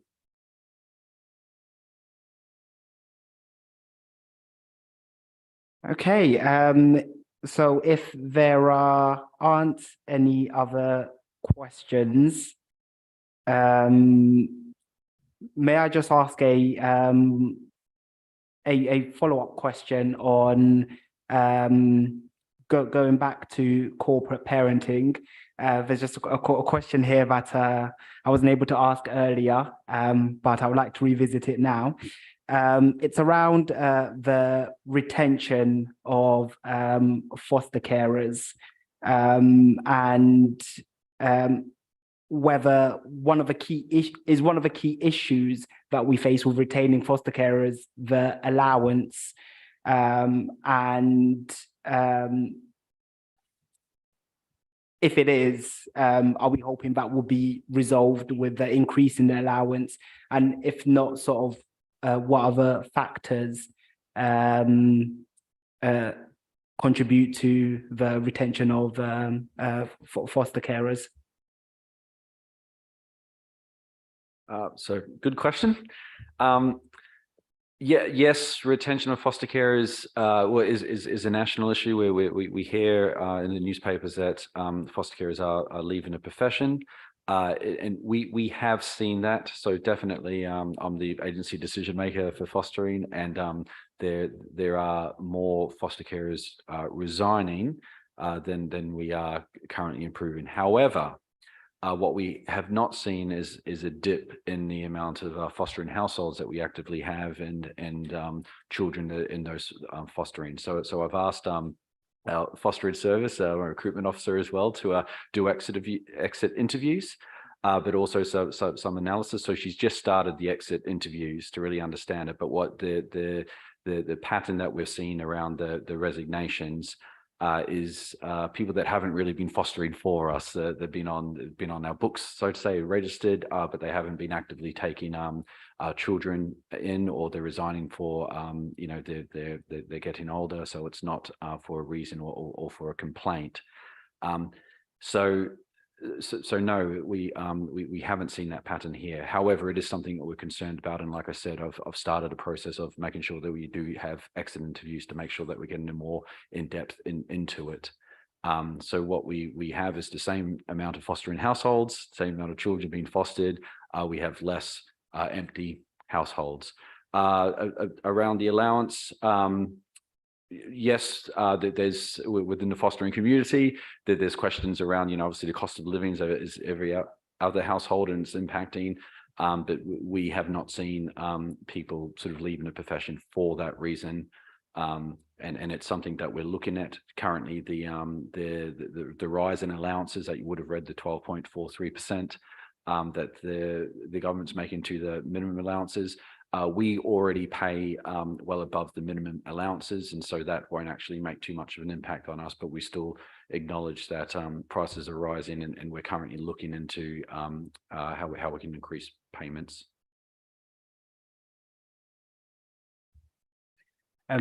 Thank you, David, and I'm glad you stuck around for this bit because that is a question I really wanted an answer to, and so thank you for that response.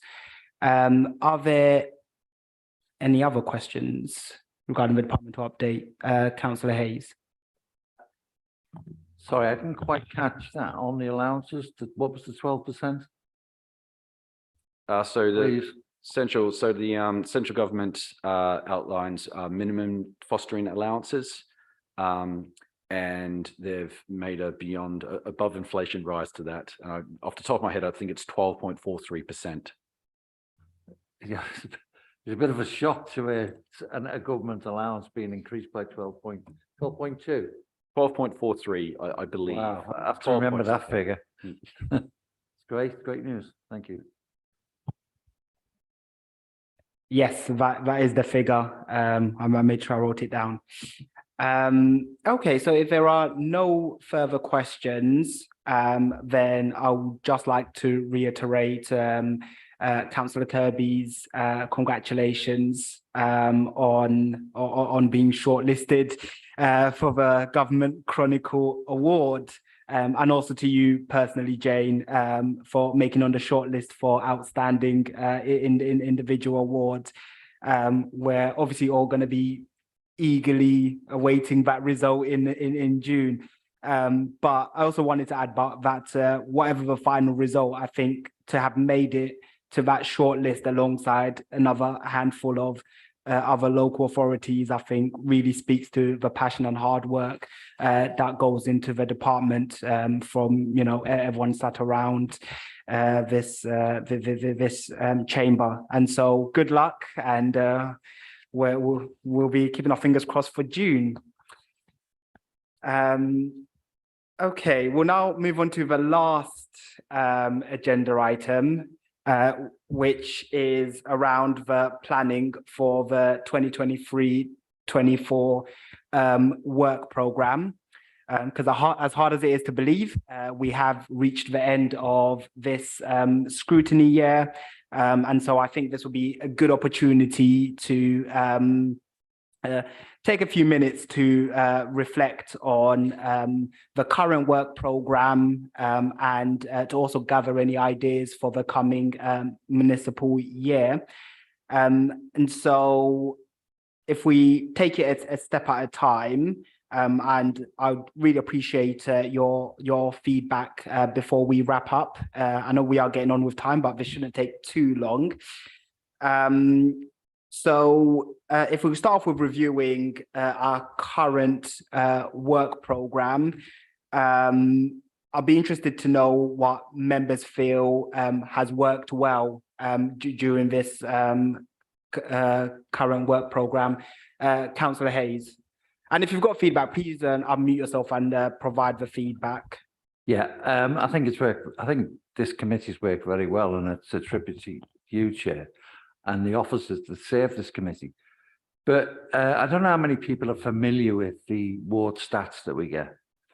We had it's a breakdown of the ward, and it tells you things like some fascinating stuff like average household income, although it's a bit out of date. And I just heard last week that the new stat, the ONS has just released the new stats. So, for example, average household income in Graveney is £34,000 per year. I wonder whether we could have something similar in terms of like a crib sheet almost about this committee. So, for example, how many schools there are? I think there's about, forgotten now, but I did remember where we are in terms of performance, and like a crib sheet for all of us. So, for example, outstanding schools, great, and the stuff. Just know what I mean. Can we have some kind of crib sheet of stats that helps us? Have I made sense? No. Okay. Do you mean for how the committee is performing? No. But the subjects that we're dealing with, right? I would like some kind of what's the word they use? Some kind of plan about the things we're taught, some kind of data about the things we're dealing with. So for example, I know it's all probably all there in documents, they're here, there, and everywhere. But as a backbencher, if you like, I like the idea of being able to say, Merton schools are outstanding. I don't even know what the school population is of Merton. I was looking in the documents earlier on about the population. You see what I mean? So you populate it with it have to be just on one sheet. It doesn't need to be a big, magnum opus, but it does. I find it kind of gives you, and I'm using this metaphorically, it kind of gives you the topography of what we're dealing with. That makes sense now, Chair. Yeah, that does make sense. From what I got from that is, I guess you're asking about like a fact sheet, for the current state of the work that's undertaken in the department, but just like a top level fact sheet, similar to the ward profiles. Yeah, that's it. Which said, there's X number of children in the borough, X number of children's centres, and this is how many schools have got outstanding, and any other sort of key top level information. I think that's what you're getting at.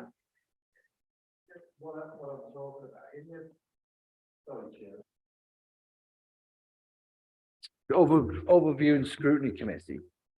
It gives you if you're trying to find it and you can't now, but it tells you about men, right?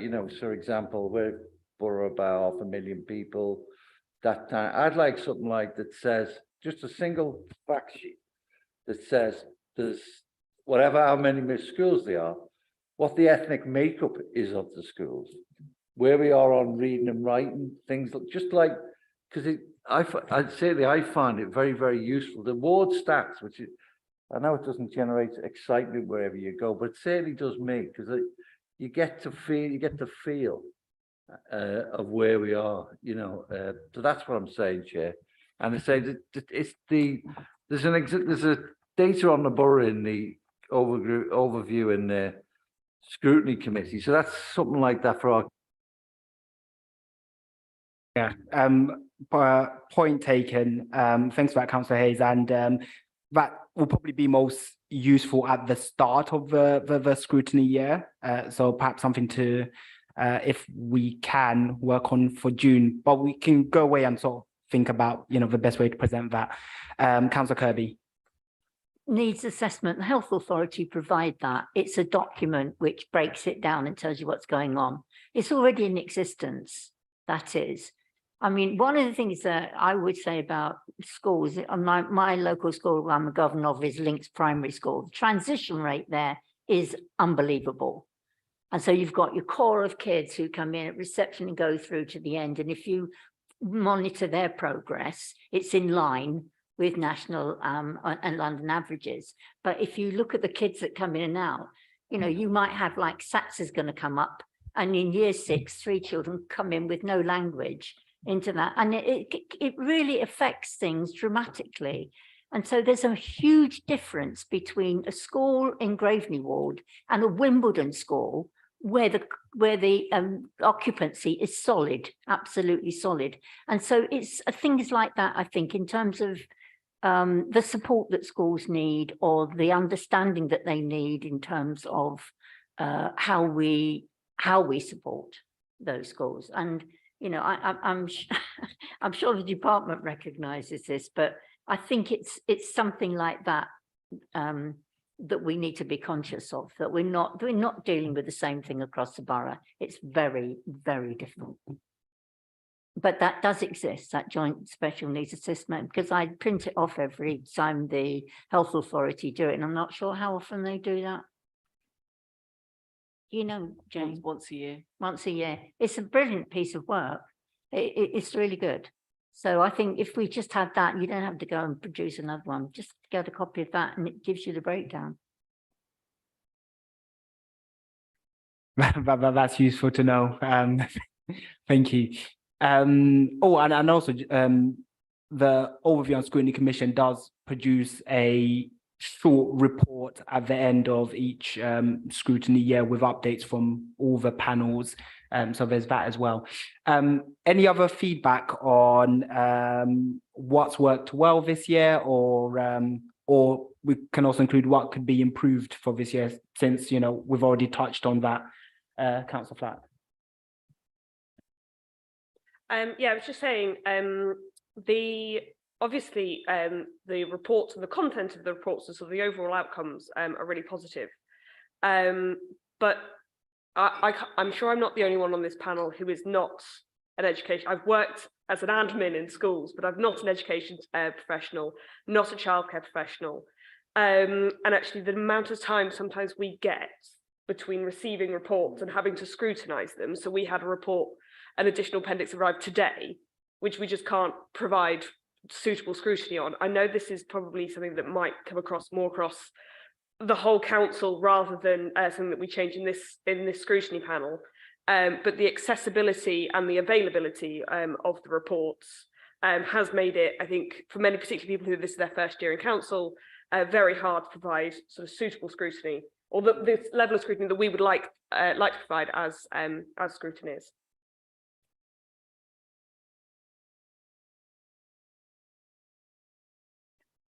Yeah, a very good point, and it's something I've flagged in the past as well, particularly leading up to this meeting, because I knew we had quite a lot of papers to get through.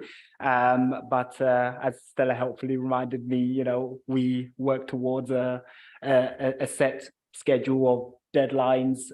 But if there is any scope to give people members more time to look over reports, then that would be very helpful. So we don't feel rushed getting through a huge amounts of information.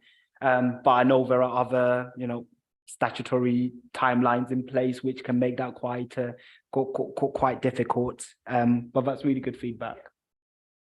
Not just the times, but the general readability and accessibility of the reports. We talked about the acronyms earlier. They're just not the most accessible reports. So it'd be good just to have a look across the whole council as how we can that you can do accessibility and readability assessments on reports. It'd be good to have a look at where they come in council.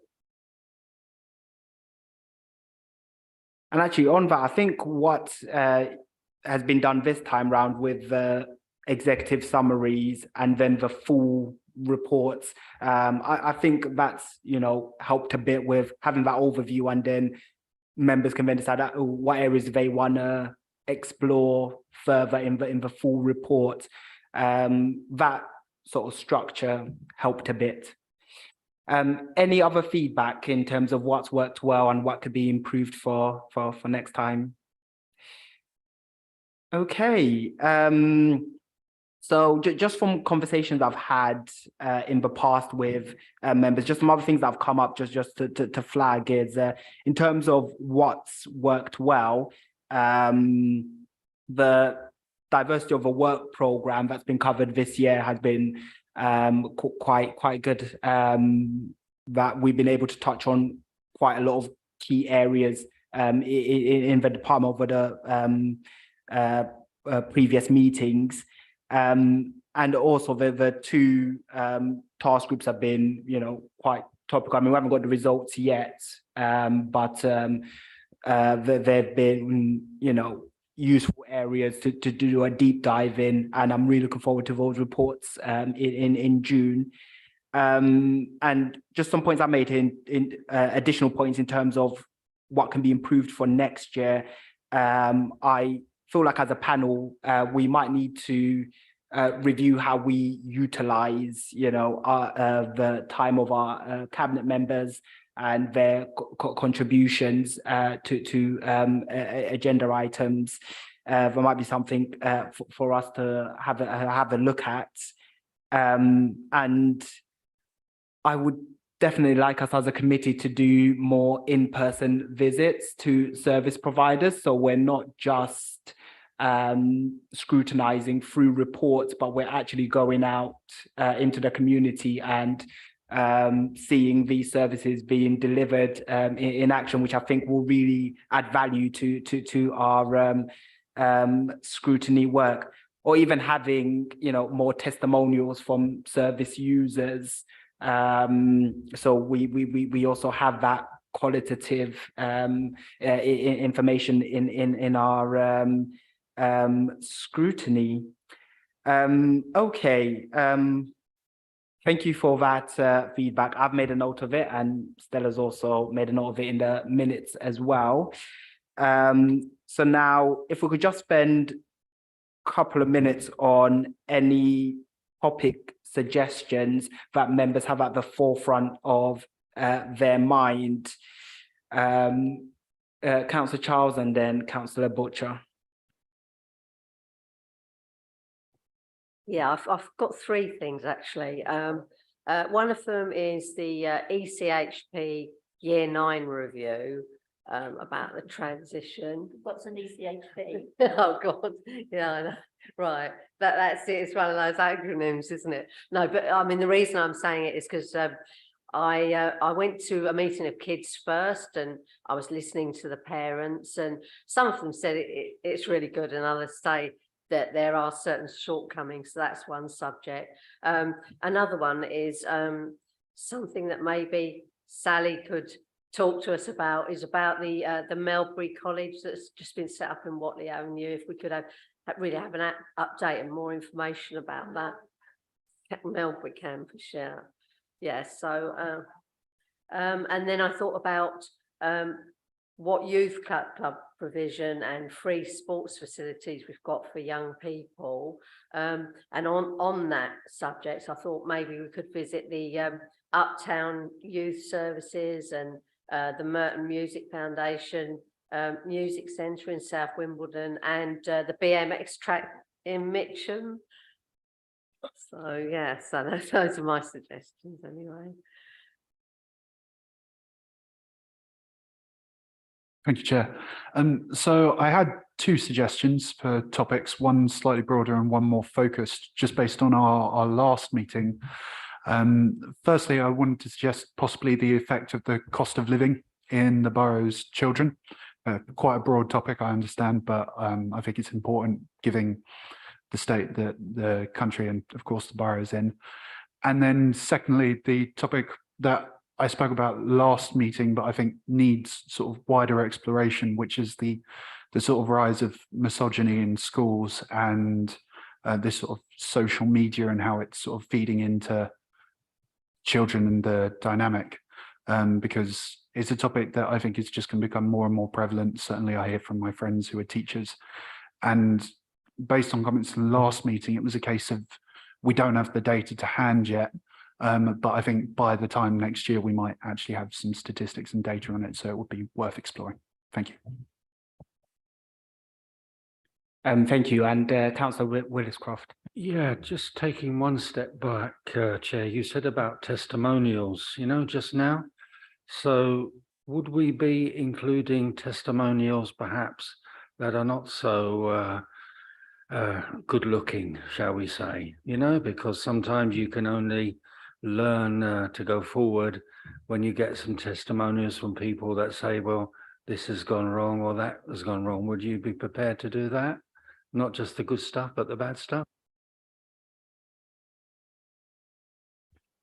Well, I mean, when it comes to testimonials, when we invite someone to share their experience, we want to hear their honest experience of using a service. And so, whether they've got positive or constructive feedback, I will definitely be open to getting that feedback. But it will obviously also have to be aligned with a topic that we're exploring.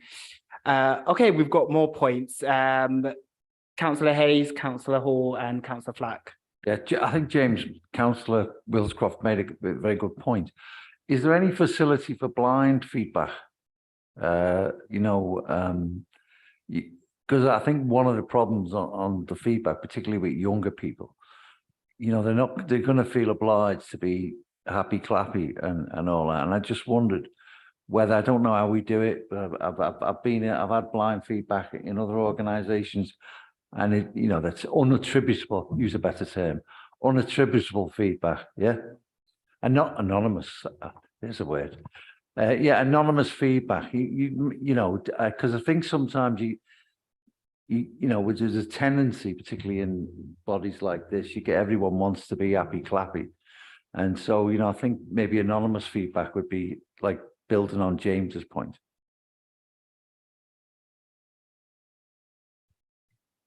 Thanks. I was wondering if we could look at carers' respite.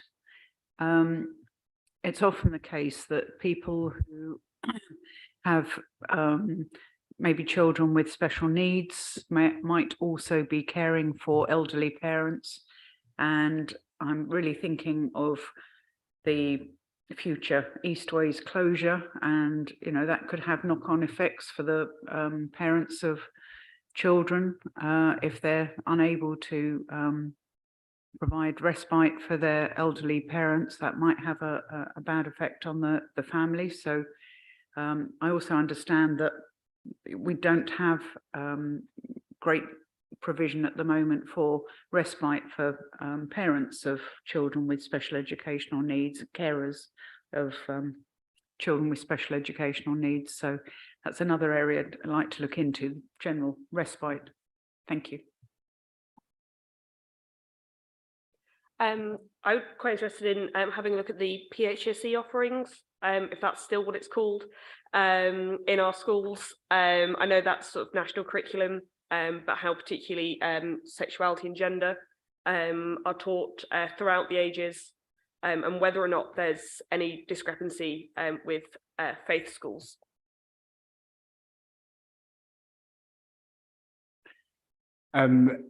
Thank you for those topic suggestions. Oh, good.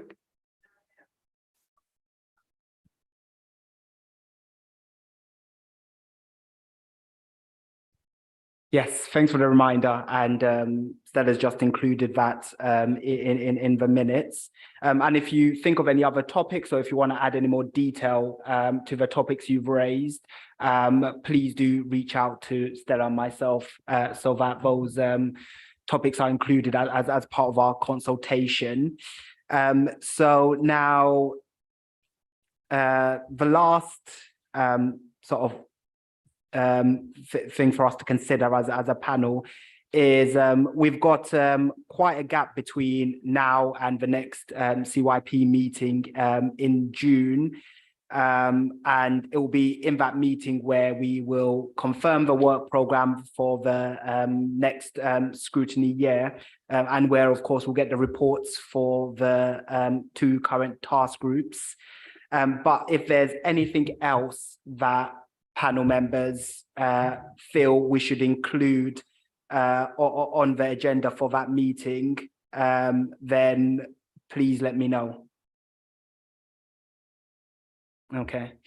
Oh, and as we're doing the topic suggestions, I'm just conscious that no one online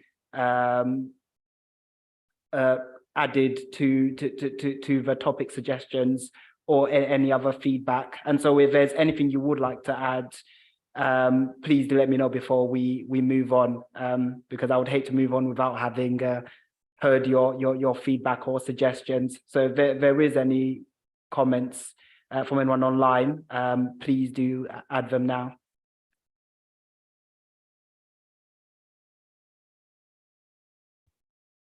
Okay, no problem at all.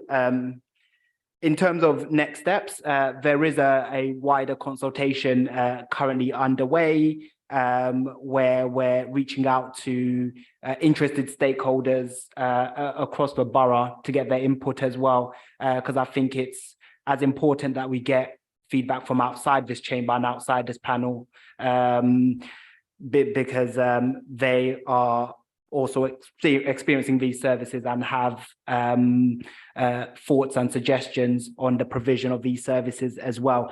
So that work is currently underway, and Stella has been organising some opportunities for myself and other panel members, if they're available, to meet with stakeholders to get their input on topic suggestions as well. So as those come up, we will share them with you. And if you're available to attend, then please do join me.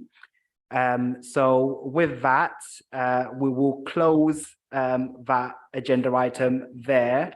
But before we all depart, and this is going to be very quick, I just wanted to say a huge thank you to everyone here for all your hard work and for all your contributions over this scrutiny year.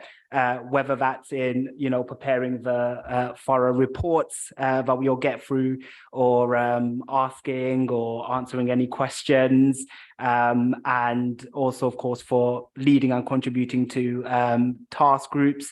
I just want to recognize the role that everyone on this panel has played this year, because as a first-time chair, I wasn't entirely sure what to expect from this scrutiny year, but I can certainly say I've learned a lot about our children's services, and I'm also pleased with the progress that we've made as a panel, which is why that feedback session was really important to me. And I don't just mean in the diverse work program we've carried out, but also the two crucial work task groups that are currently underway, and also getting the Youth in Scrutiny initiative off the ground. I know we have yet to have our inspector attend our meeting, but it's got off the ground in other scrutiny panels as well. And the fact that it's part of other scrutiny panels as well is a big win. And so I think this panel can be proud of really championing that. And, who knows what next year will bring. So with that, I hope I will see you all on the panel in June. And thank you very much, everyone, and have a good night. Oh, sorry, just one last thing. One last thing that Stella just reminded me of. So you all have scrutiny surveys that have been sent out to you, paper forms and in email as well. So please do fill out those scrutiny surveys with your honest feedback, and send it back to Stella, because we want to improve scrutiny, and to do that we need your feedback. So thank you very much, everyone. Get home safely and have a good night. Thank you.